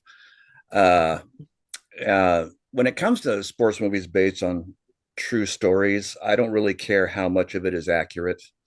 You know, I don't go to films expecting a history lesson. And I'm convinced maybe 30% of this movie is historically accurate, but I think it's one of the best football movies ever made, at least in the modern era, and that's Remember the Titans. Denzel Washington has elevated so many average movies into something special that I've lost count. And he's especially good here because he's not this stoic symbol of good and righteousness or whatever. He's a flawed character. He's headstrong. Not every decision he makes is something that necessarily the audience would agree with. But he's really compelling as the head coach of a football team. And he's placed there because of a recently desegregated school district in the South. And he does the unthinkable by integrating the team. And one aspect I really like about this is the movie is not just about the coach. It's also about the players. And we meet a lot of them and how they change throughout the film. They develop empathy for each other. Some become brothers, basically. There's no surprises plot-wise, but it's handled with a ton of panache. And I found myself not caring how accurate it was. I do like story surprises at the end, but in this one, I really wanted this to end how I was predicting it was going to end. And I don't know if that's how it ended in real life, but uh, just an endlessly rewatchable movie. And yeah, I wanted to give an extra shout out to Will Patton, who to me has always been an underappreciated character actor. He he plays a lot of villains in movies, but in this one, he does a good job as the former head coach who gets demoted to make way for Washington. I thought he was one of the unsung heroes of this film too. Just a great, terrific film. I'm glad you took it.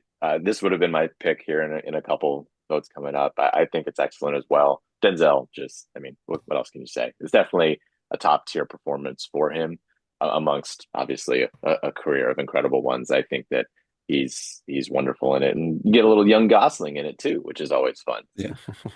Yeah, I went back and I looked at Denzel's filmography, and I could only see one film that he couldn't save no matter what he did, and that was Heart Condition. And that was early in his career, so he gets a mulligan.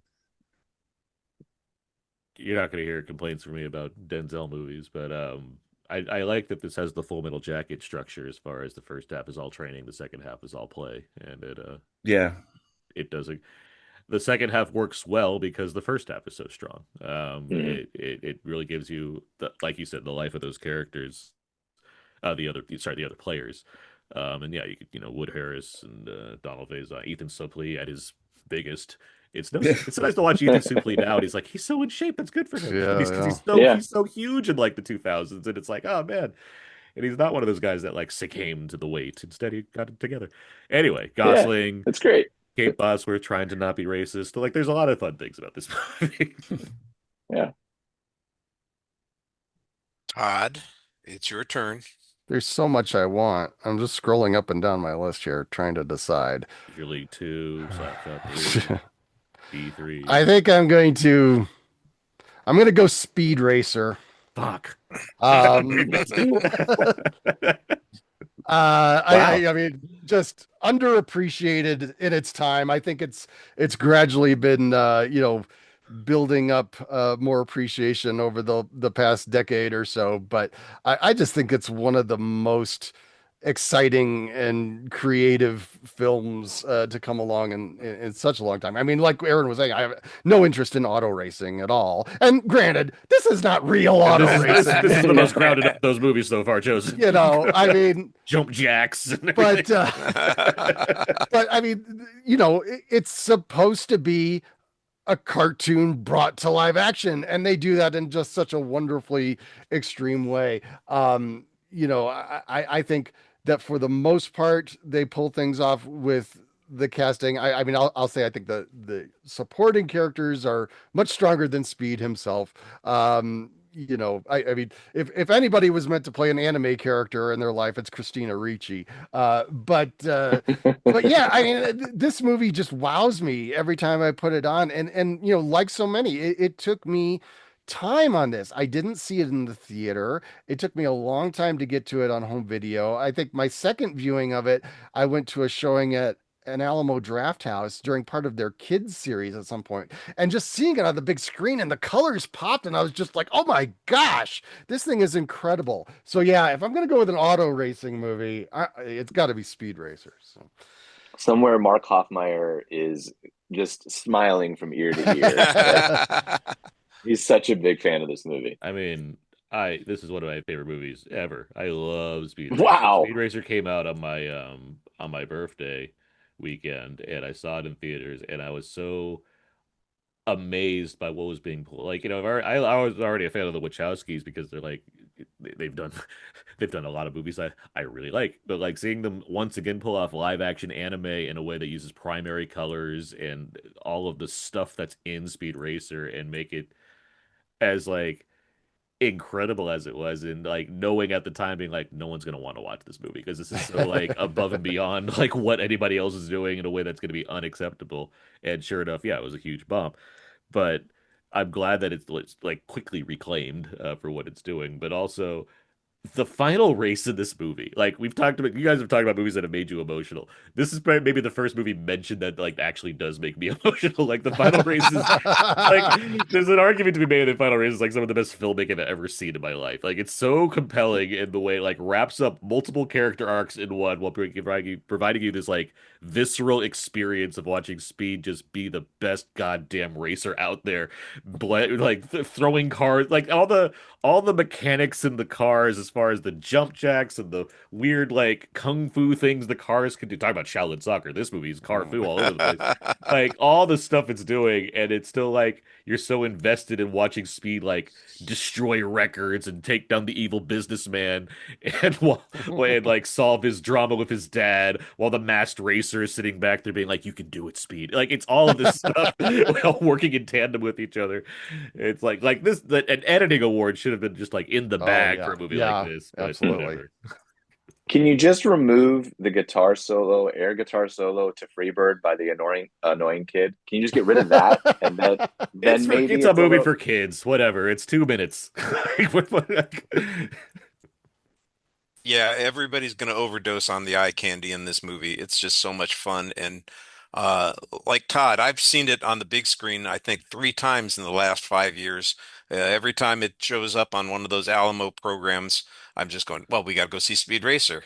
And it's a great movie to see on the big screen. Watching it at home's fine, but being in a theater is just the way to see this movie.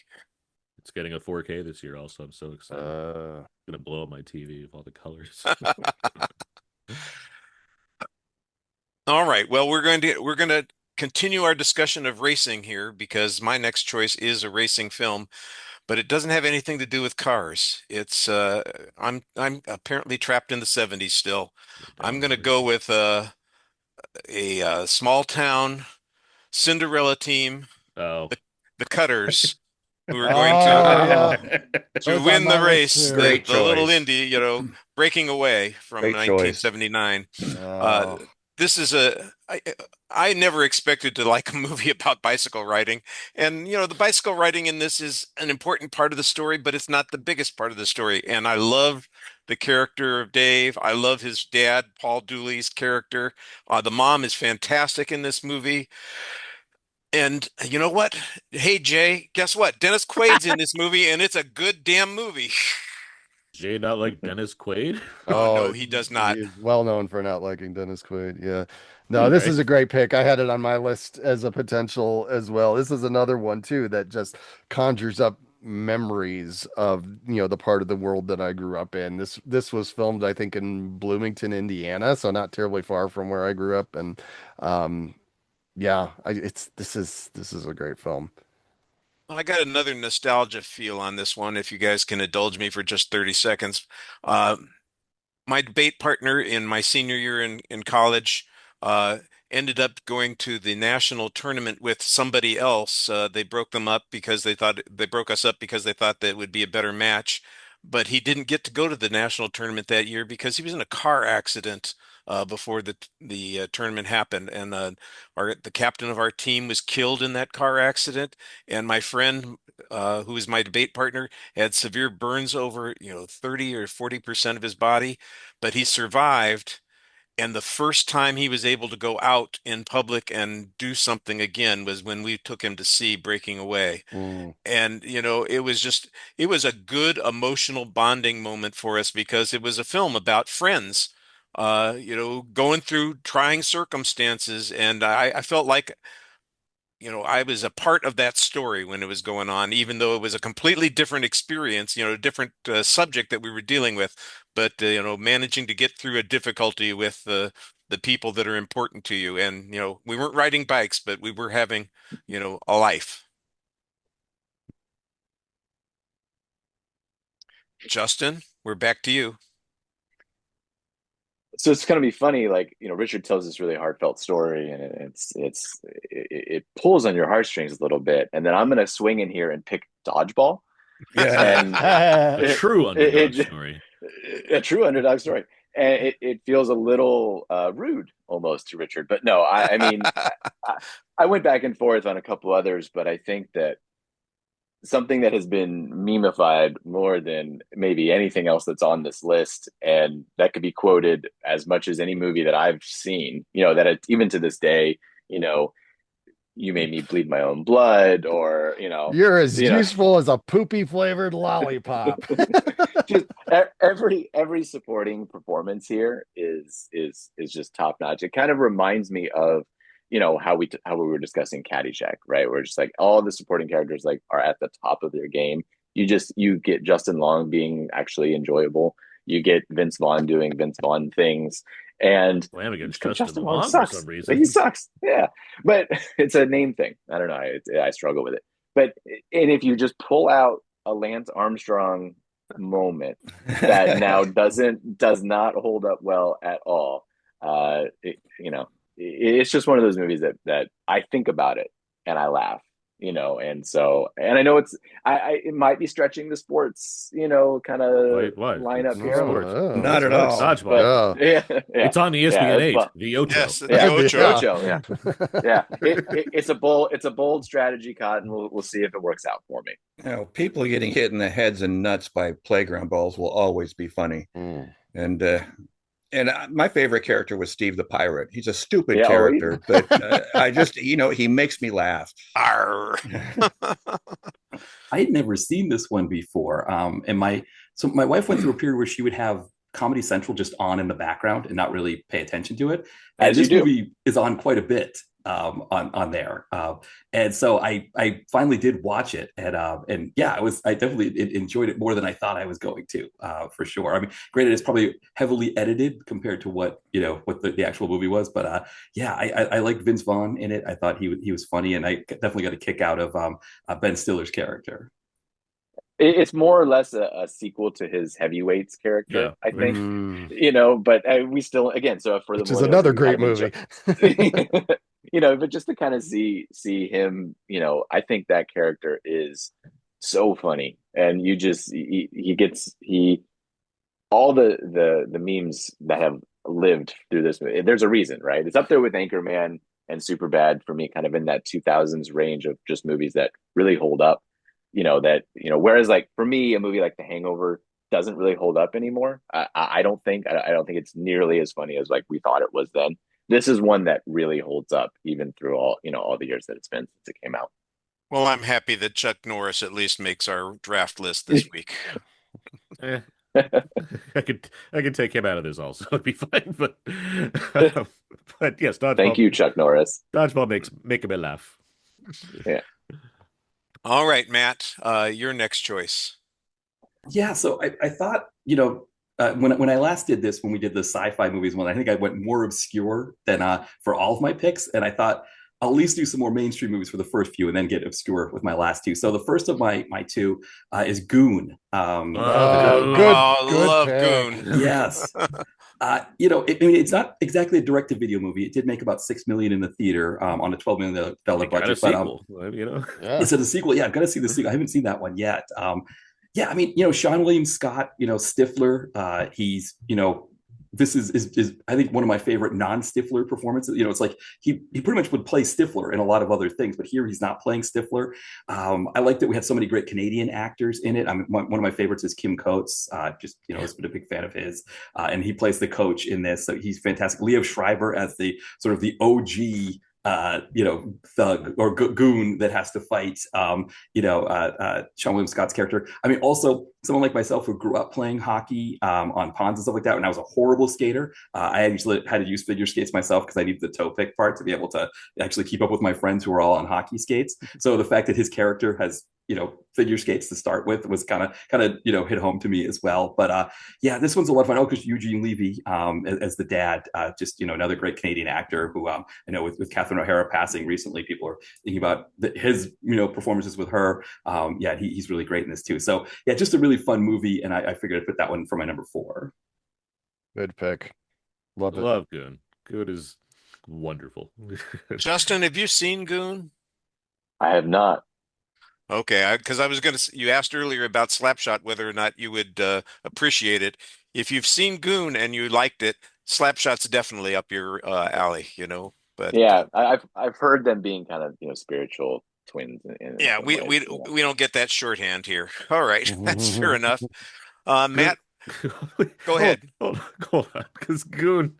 I love that the basis of Goon is like so much like not concerned with like winning hockey games as much as it is Sean William Scott just prevailing as the guy that can beat the fuck out of people. That's Because it's the thing with minor league sports that's so amazing. That it's like, how do you get people to come watch the games? I mean, I remember, the Syracuse Mets team just throwing Tim Tebow out there. He wasn't a good baseball player, but it's like, hey, come watch Tim Tebow. And it's like, yeah, what is the reason to come watch minor league sports? And it's like, hey, this guy's going to beat the crap out of whoever. It's like, it's like, we want to watch this guy get into a fight. This is great. Take my money. And Kim Coates really, you haven't seen the sequel yet. The sequel's fine. It is not good, but it's not it's not bad. But Kim Coates has one of the funniest moments in like both of these movies. It's like just worth it alone. So like he's a great character actor. I always love seeing Kim Coates pop up with things. Yeah, same thing. And I love that he got to play the coach in this one. He's just such a great actor. Yeah, big fan of his. All right, Matt, your turnaround pick for fifth round. Okay, so I had to go direct to video for my last one. I also had to go Dolph Lundgren for my last one. I don't know how many people have heard of this one, but it's a movie called Pentathlon, where Dolph Lundgren is a modern pentathlete who he is competing for East Germany. His coach is played by David Soul, so you may remember him from Starsky and Hutch. He's the East German coach, Heinrich Müller. When he gets to America, TC from Magnum is the kind of his handler who's kind of helping him out, gives him a job, washing dishes. But essentially, Dolph is they're trying to sell the sport of modern pentathlon with this movie, but it's an action movie with modern pentathlon in it. I just, I don't know. It's always been a lot of fun for me. I have a feeling out of my 5 picks, it's going to be the one that's going to make people go, I don't know if I want to vote for Matt's picks. I think it's actually, I'm trying to think if it's the only one out of the ones I picked that I actually own as well. I have a VHS copy. It's on Tubi. It's on Tubi. Pentathlon's come up. On It's so Tubi. funny. Yeah. Pentathlon. Wow, that's not a movie I've never thought of in years. Going on the watch list now. Yeah. I mean, the funny thing, when I was in high school, I hadn't seen this yet, but my friends and I, when you're doing your yearbook at the end of the year, at least what we did, you'd put your activities. And of course, I didn't have a lot of activities. So we made up a bunch of activities. And one of mine was modern pentathlon, freshman, sophomore, junior year of high school, that kind of thing. So then when I found out that this movie existed, I was like, oh, this is perfect for me. And so as you can imagine, it did not sell the sport of modern pentathlon that well. It's not the big block, breakout sport that Dolph was expecting it to be when he made this movie. That's a Bruce Malmuth. He did Nighthawks. That's funny. It's a Bruce Malmuth film, right? Well, Justin, do you have an out of the box choice for your last choice? Kind of. And I think, I actually asked in the emails that if documentaries are okay. It was initially like is Hoop Dreams going to be fine? Hoping that I could get that. But beyond that, I think I want to go with a documentary here. And I do want to shout out a couple that, I'm not going to take just real quick and that are all great. OJ Made in America, I think is excellent. There was a 30 for 30 documentary called Winning Time about Reggie Miller's 8 points in 9 seconds, against the Knicks. That's a great, although that's not a theatrical release, right? So there's like, I don't know if I can really take that. That's, close. Also, The Last Dance as a miniseries. I know, again, not a movie, right? And it just one of the most important miniseries for somebody like me. So those are all great. But the documentary that I'm going to take is one I actually watched last night. Again, I got to show my parents this movie. And it's really in the zeitgeist right now because they watched a certain live event, and I was like, "You guys got to watch the documentary." Oh no! So I will be taking Free Solo. Pick. Nice. Alex Honnold. I think obviously what he did with Skyscraper is pretty incredible. His trek up El Capitan is actually even more treacherous and more psychotic. Yes. But I think beyond the incredible visuals and just the camera work that they were able to pull off with this, documentary, beyond that, I think the thing that makes it so valuable and important to me, I've seen it now a few times, the first of which was at the Chinese Theater in Los Angeles, IMAX. Nice. And my hands were sweating the entire time. Like it's that visceral. But to me, what makes this movie so great are the scenes where he's not climbing, or the scenes where he is in an apartment with his girlfriend, now wife, where you can see how uncomfortable he is with just day-to-day living, and how, when he gets in the MRI machine and they can come out and they're like, yeah, your brain just doesn't function the same, in the sense that like you need that extra something, like that, just things don't work for you the same. And you can see just him sitting in the kitchen, or him going to the appliance store, and he doesn't feel the same, like he is a robot. And so it was really interesting to then watch Skyscraper this past week or 2 weeks ago, whatever it was, and how he has changed a bit, and how he's now married to the same girl from that film. They have two kids. And even though he's still doing absolutely insane things like scaling a skyscraper without ropes, he is still like, I mean, I'm sorry, he's not still, he is now slightly different. You could tell he's kind of warmed a bit as a human, and there's more empathy that is kind of emitting from him. And I think that that's what makes that documentary so important and valuable, is because there's more about the person. And it's not just, hey, this guy did a crazy thing, or hey, this guy did an amazing thing. He's the best athlete that's ever lived. Like all these things you could say, but also he's just kind of like, is a really interesting person. And so happy to take Free Solo. Happy to round out my squad with a great documentary. It's a fantastic pick. It was mine. It was supposed to be mine. I'm going to throw an article in the chat that I wrote when it came out called 6 Reasons Why Free Solo is the Best Thriller of the Year, because I was very happy with that article. But I looked like I saw that on a giant screen, and it was just, like, yes, all the things you're saying about like Alex Honnold, and like how it talks about, why he's like a weird guy, essentially. Like what is his deal? Like that's compelling stuff. It really is.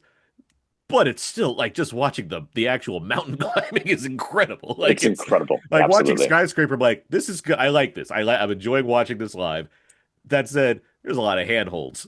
Like it's not climbing up a free face mountain on El Capitan where you're like, yeah. Where do you start with this? Like, what do you do? This is sheer rock. What am I doing here? Like, that's just insane. The shots of his toes or his fingers, like just where you only see like the edge, and like I don't know how they got some of those shots, like because I know there's so much focus on the filmmakers in the movie too, about their own personal struggle with like, why are we filming our friend who could literally fall to his death right here? And like that there's that struggle as well. There's so much more than just, again, the guy climbs the mountain. It's more than that. Yeah, somebody who's I not climbed anywhere near like that, but I've gone rock climbing, and it's like I remember when we would go ice climbing in New Hampshire, we would have to cross this trestle bridge that was like 40 feet up in the air, and the only thing protecting you from falling over was like just this like rail that was like just it was nothing. And I remember just like being completely scared out of my mind to cross that, and I'm just like just keep my head straight ahead, whatever. So anyway, when we were ice climbing, I dropped my axe, and I remember somebody pointing, just hanging over the rail and pointing at that. And I was like, how do people do that?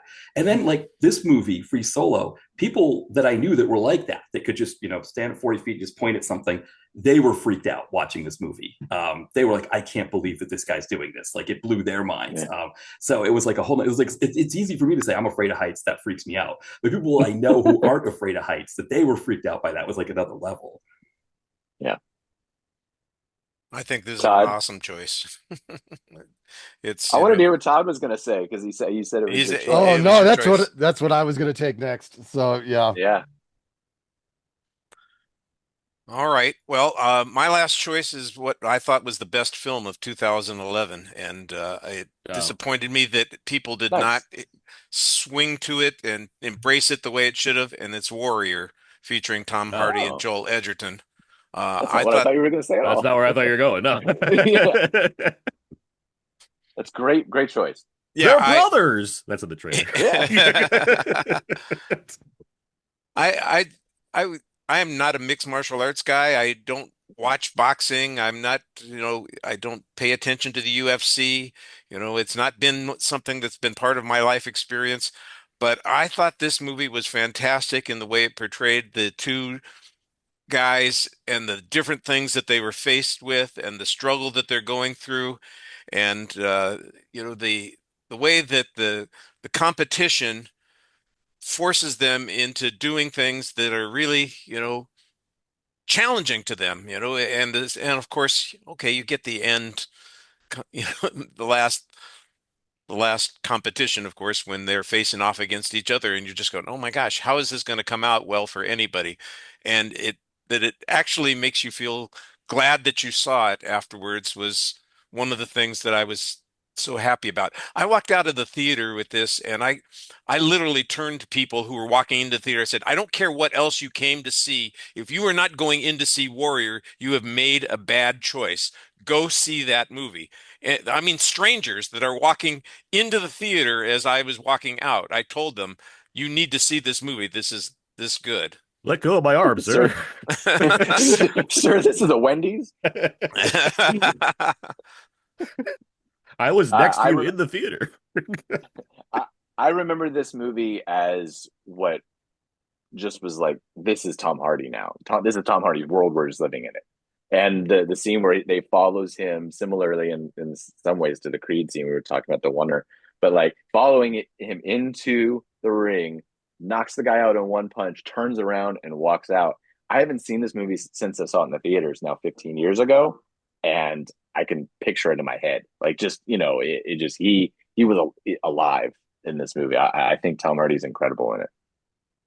And I think Joel Edgerton too. I came to this because of him, because I saw him in Animal Kingdom and thought he was so fantastic there. That movie, when his character drops out in Animal Kingdom and Ben Mendelsohn's character takes over, the shift in that, how that movie goes, and the fact that it's so much between those two characters, I was like, oh, I got to see what Edgerton's up to next. And so I was kind of coming to see it for him. But like you said, Justin, Tom Hardy as well. It was almost like I came for Edgerton, but got the Hardy as well.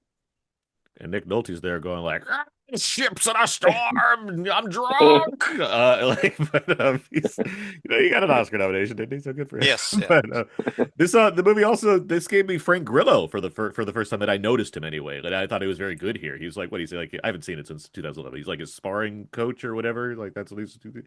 But I remember him standing up, being like, "Who's this guy? He's pretty solid." And then he got like a pretty big career off of this, and I think he was on some show, I believe, at the time also. But it's called Kingdom. There was a show called Kingdom. Yeah. And it's excellent. I'm a big fan of that show. I think everybody who's in it, Nick Jonas, I think, is one of the mains.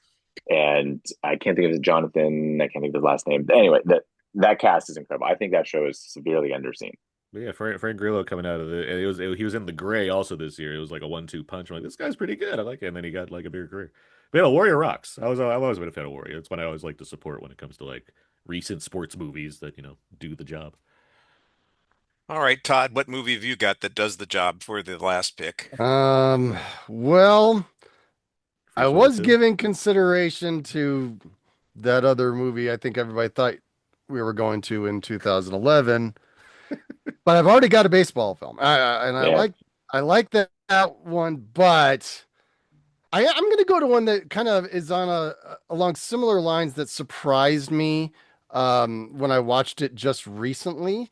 And I was surprised by how it really made me care about something I care nothing about when it comes to the sports world. I'm going to take Draft Day, Ivan Reitman's final film. Take it. Enjoy. I liked it. I'm not a football fan, and I think the NFL draft, the media circus that it is one of the stupidest things I've ever heard of in my life. I mean, just the idea that people tune into television to watch, picking kids for your kickball team, essentially, I think it's dumb. Guilty as charged. I watch it every year. Yeah. I thought that this was just really, really intriguing. I really got sucked in to the whole process of things. I liked what Costner was delivering, but also a lot of the people around, Dennis Leary especially, I really liked in this film. And I thought it was interesting that, shortly after I watched this film, we saw similar things take place in the actual NFL draft. I would have never, have tuned into it because I don't care again. But being in Colorado, everybody was talking about Deion Sanders' kid. What's his name? Shedeur Sanders. And everybody thought he was going to go to a certain point, and he kept getting pushed back and pushed back and pushed back, like what happens in this movie. I was like, oh, this is amazing to have in real life. So yeah, Aaron's wrong. I like Draft Day. It's a good movie. Dan Shedeur ended up in Cleveland. Poor Todd, guy. did you It's pick fine. this on the original version of our sports draft? Because No, I seem to remember that it came up. No, I didn't. I didn't see this movie until just within the last year. So Yeah, it's fine. It's as an NFL fan, it's fine. It has some exciting moments because yeah, you're picturing the draft and like, but literally zero GMs would do the things that Kevin Costner's character Look, does he's a in this movie. maverick. You got to Yeah. understand. He does things differently, and he still gets Like the Jennifer post, Garner. yeah, the post-it says like was the guy's name at all costs, and like that's kind of what he's after. I would say the reason to recommend this would be Chadwick Boseman showing up here, Yeah, and, props to Chadwick and Boseman. yeah, And Diddy, of course, right? Diddy. It's interesting with the draft because it was here in Philadelphia one year at the museum. Speaking of for the Rocky statues at the museum, and I went because I was like, I don't know if I'll ever go to the draft again. And I went there and I was like, okay, I did it. I went.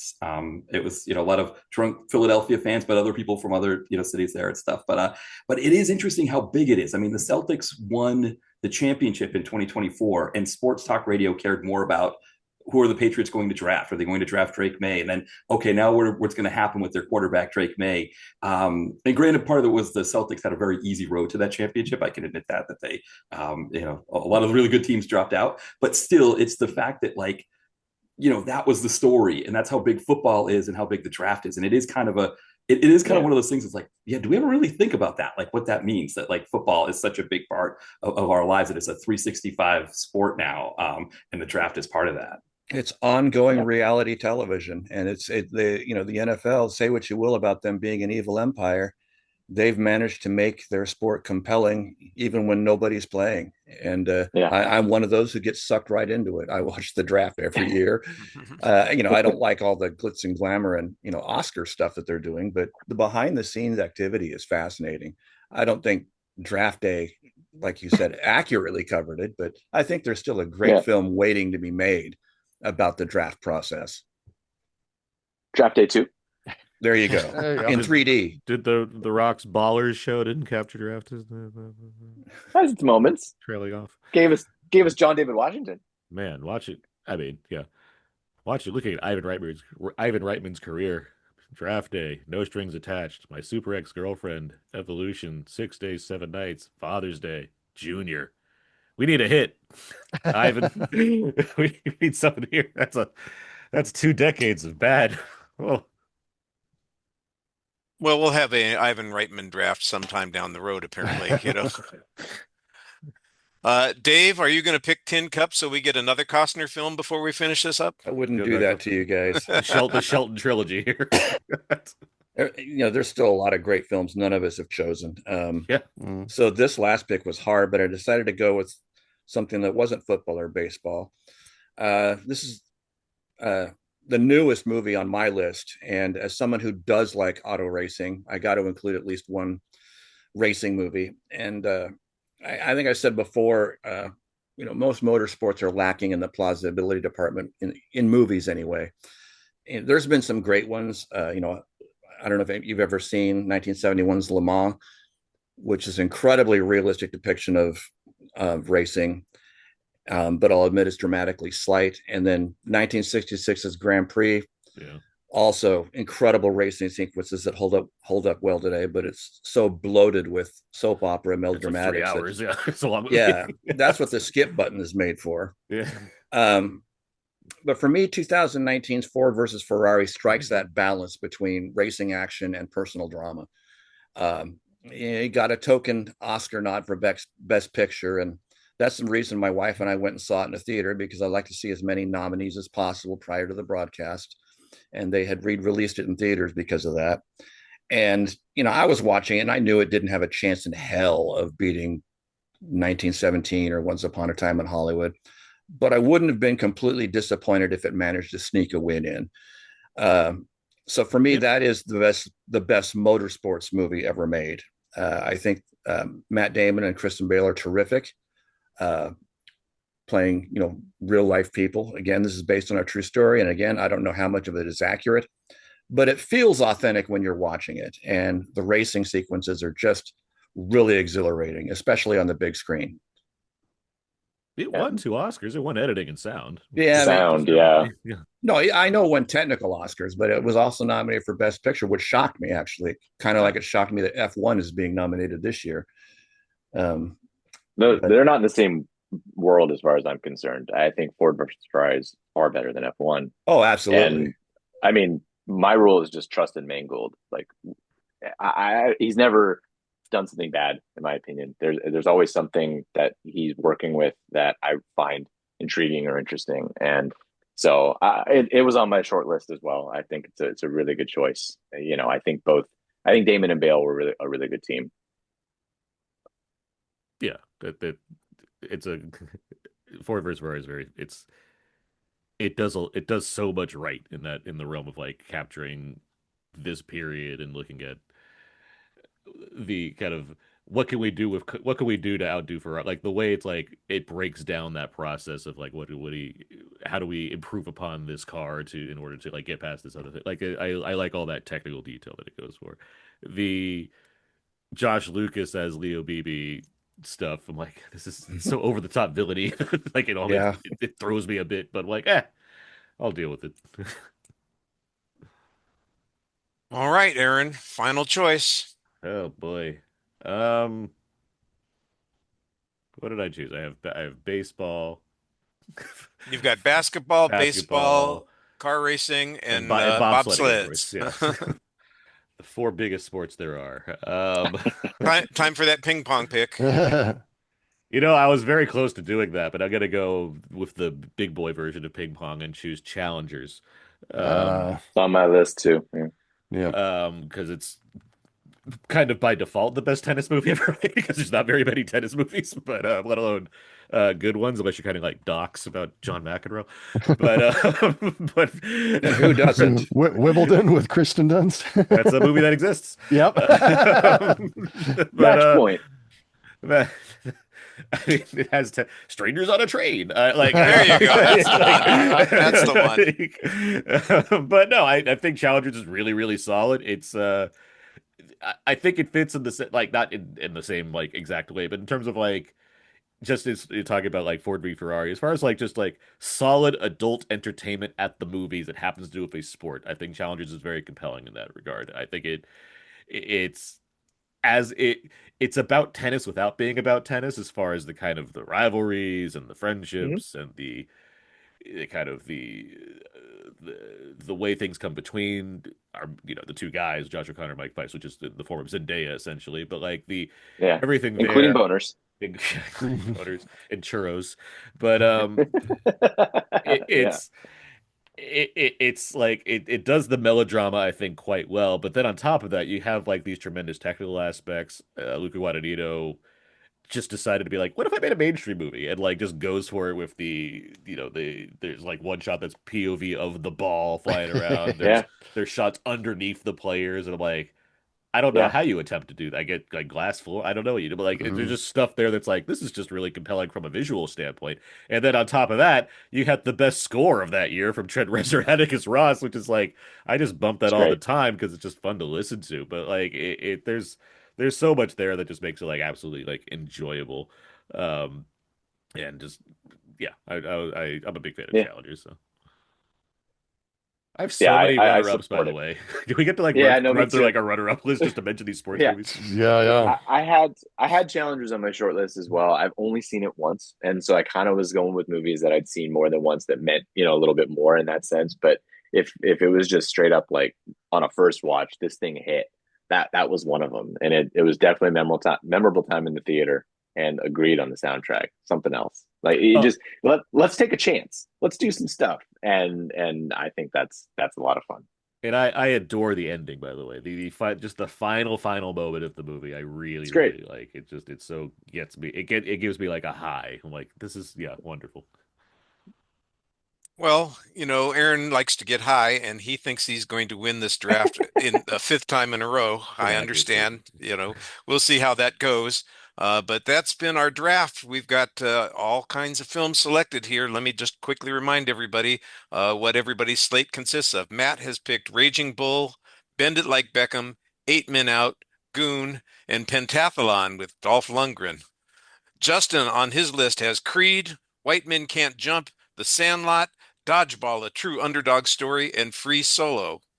That sounds like a winning roster. It sounds like a pretty good roster, I tell you, but the winning roster sounds like this: Slapshot, Uh-huh. Bull Durham, Caddyshack, Breaking Away, and Warrior.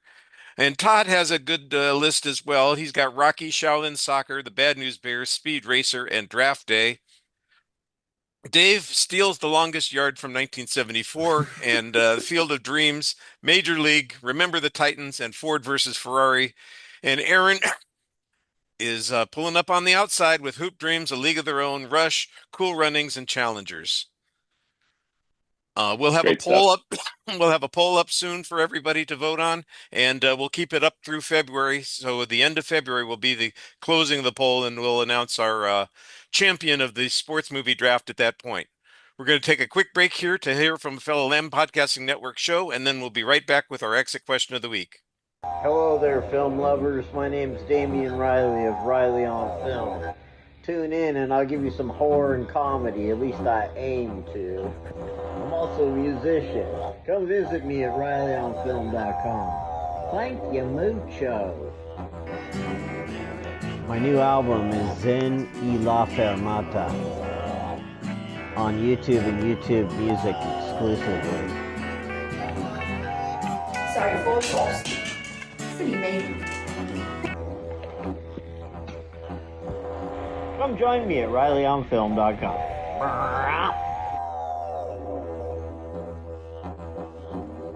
Well, we've had a competition about competitions. Most sports movies involve some kind of competition. A draft like this is about competition. So the exit question should feature a competition as well. And the question is simple. Is there a competition of any type that you would like to see the subject of a film? Something that hasn't been covered yet, or something that has been covered but you don't think has been covered very well? Let's start with Todd. Is there some form of competition that you think hasn't had a movie deserving? Well, I couldn't think of a movie about this particular sport or competition, and I should say this before Aaron will, because I know he's into this. But I thought disc golf. Has there been a disc golf movie yet? Hey! There's got to be a disc golf movie. So yeah, that would be my pick. There's got to be a movie in there somewhere. It's like a petty thing to steal from me. Well, I wasn't trying to steal it. Part of it too was that I thought I know people that are into this, not just Aaron, but I've known people that are into this, and they take this really, really seriously. So again, I'm thinking there's got to be some tension built into this that can make a good movie. We've got a park around the corner from us. It's actually a private park, part of the HOA over there, but they've got it all set up for disc golf. I see those hoops there. I guess you would call them hoops. Is that what you call them, Aaron? Baskets. Baskets. Okay. So but I've never seen anybody playing, so I don't know how popular it is, but I definitely would watch a movie about it, at least if it featured a screenplay by Aaron. Aaron, what's your choice for a competition that ought to be covered by the movies and hasn't been? Well, gee whiz. I mean, I play disc golf every weekend, but Todd felt fit to choose that one from me. So I guess a spoof movie. I'll change to pickleball then. Pickleball. Go, yeah. I guess a spoof movie about badminton. I'll throw that out there. Badminton. About time. It could be called a shuttlecocks. That's a perfect name for it. I can see this movie right now, and that should be quite funny. It's one of the what's his name? Jackie Treehorn's movies in Big Lebowski, isn't it? Justin, have you got an idea for a film? I do, and at the risk of ostracizing myself even further, I think Tim Robinson, who I do not find funny in any way, shape, or form, starring in the Joey Chestnut story in the Nathan's hot dog eating contest. I feel like there's something there because he kind of resembles him a little bit. So something set in that world, I think there's something ripe for something unfunny from that guy. The world of championship eating. Yeah. Matt, how about you? You think of something? Yeah, so with the Winter Olympics coming, the sport of skeleton, which is like luge, but only you're facing forward. There is a documentary called, I think it's called Skeleton Serious Kids, which is about like I guess Spain trying to create a skeleton team, but not a dramatic movie. And there actually is a scandal right now rocking the women's skeleton world. The American skeleton racer, she was qualifying for. She was 41. She was qualifying for her last Olympics. It would be her fifth. But one of the rules with racing and skeleton is the points you get are based on how many other competitors you have. So the Canadian team decided to pull their racers so she could only earn so many points, thus allowing them to get more of their racers in the game. So I feel like it's right for a movie, that kind of drama. You've got a theme going on there, and it's a little bit Hmm. Cool Running style, you know, where we got let's find a team and put it together and make it real. I like that. Uh, Dave, how about you? Yeah, I used to read National Lampoon when it was still being published, and they had an article called Action Golf. And it was about how these guys play golf differently. And like going from one hole to the other, they turn their golf carts into a demolition derby tournament, getting to the next hole. Some of the holes, they don't try to hit the ball into the cup. They see who can pee into the cup next, that kind of stuff. I think that would be a funny movie. All right, and I'm looking to create a comedy over the biathlon. So you go skiing and take your gun with you over your shoulder and shoot at something. I can't imagine that you don't have some joke that's there, you know, based on uh, people who are watching the competition accidentally getting shot. You know, there's got to be something funny about that. Although getting shot, of course, isn't funny, but it is if you get shot in the ass by a competition because somebody's on their skis while they're doing it. You could mix that with disc golf, so that they're shooting at the discs, and that There way you it could go. be part It's of like where that's, skeet surfing. yeah, exactly. I should have picked that movie. Yeah, that would have Man, counted, right? we'd have given you some credit for it, you know, I'm Oh. sure. Hey, I always say The Naked Gun is one of the best baseball movies out there. So, Hmm. Well, folks, that's been our show this week. I want to give my guests a chance to promote anything that they think your eyes and ears should be turned towards. So, Matt, how about you? What have you got that people should be looking at? Yeah, so the site is dtvconnoisseur.blogspot.com. That's where you can find links to everything. We also have the DTVC podcast, which Todd has been a guest on before, and I know Jeanette Ward, who's on Lambcast guest, she's also been on. That's also on all major podcatchers. New episodes come out Tuesday evenings Eastern time, and then my newest book, Mark and Sales, is available on Kindle Unlimited, and paperback from Amazon, so you can check that out as well. Mark in Sales. I remember that one. Good deal. Todd, what's coming up on the Forgotten Filmcast? I'm a little behind on episodes right now because I've been under the weather, but the most recent episode, I was joined by Tony Kogan. We talked about an early film from Handmade Films, George Harrison's company, called Scrubbers. And I'm due to record tonight with Howard Kasner. We're doing the film The Chosen, starring Robbie Benson. So that'll be coming soon. Good deal. Dave, what's up for you? Well, at Free Kittens Movie Guide, we have upcoming reviews of Friday the 13th, Part 2, the 45th anniversary edition, the 50th anniversary edition, 4K edition of All the President's Men, and finally the Ben-Hur on 4K. All right, lots of reviews there, lots of films coming out, special box sets, I hope, you know, that include little treasures like, you know, you get a small chariot with your Ben-Hur film. Not from Warner Brothers. And do you get a machete with your Friday the 13th Part 2? I should. That way I can chop the disc in half because that movie sucks. Justin, do you have anything that people might want to turn their eyes and ears toward? I would just say that three of the movies that we selected here, we did episodes on Rambling Ramblers for. So Hoop Dreams, A League of Their Own, and Speed Racer all were featured on our podcast back when we did those. Speed Racer features Mark Hoffmeyer, as previously mentioned, and A League of Their Own, Kristen Lopez. Hoop Dreams, just myself and my co-host, Pete Conway. And that's pretty much it. Also, What Do You Love was a podcast I did by myself, not movie related, but something that's very near and dear to my heart, something I'm very proud of. So look out for What Do You Love if you are interested in my voice. Well, we'll try and find all those things and put them in the notes. And Aaron, I know that you've got 1,000 places to be seen and heard. So tell us about 2 or 3 of them as opposed to all 1,000 of them. I literally only have 2 or 3 places to be. All my writing can be found at We Live Entertainment for movie reviews and more. I have 2 podcasts. One is called Out Now with Aaron and Abe. My friend Abe and I talk about the weekly movie releases with various film critics and film enthusiasts as guests, as always. And of course, there's the award-winning Two Black Guys Talk Godzilla, where my friend and fellow film critic Terrence Johnson talk about the Godzilla films in chronological order. And I'm all the socials at Aaron's PS4. And just a shout out 4 sports documentaries that didn't get mentioned: Murderball, When We Were Kings, Unstoppable, and The King of Kong. I love the King Yes. of Kong. Murderball is great. All of those were on my list eventually, but we didn't go 12 deep into the draft because we've already gone 2 hours. Thank you for joining us this week on the Lambcast. We've got plenty of things coming up soon. Be sure to look in your inboxes for the next set schedule, which will be coming out sometime this week. And I want to thank my guests one last time. And I'll tell you what, if you're going to have a competition, you know there's going to be a winner. I'm sorry that my guests couldn't all be winners this week, but that's okay. Next time.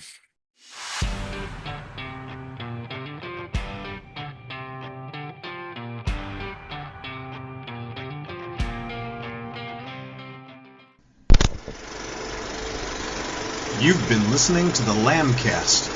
If you have an idea for a show or would like to join us on the Lambcast, contact us at largeassmovieblogs.com.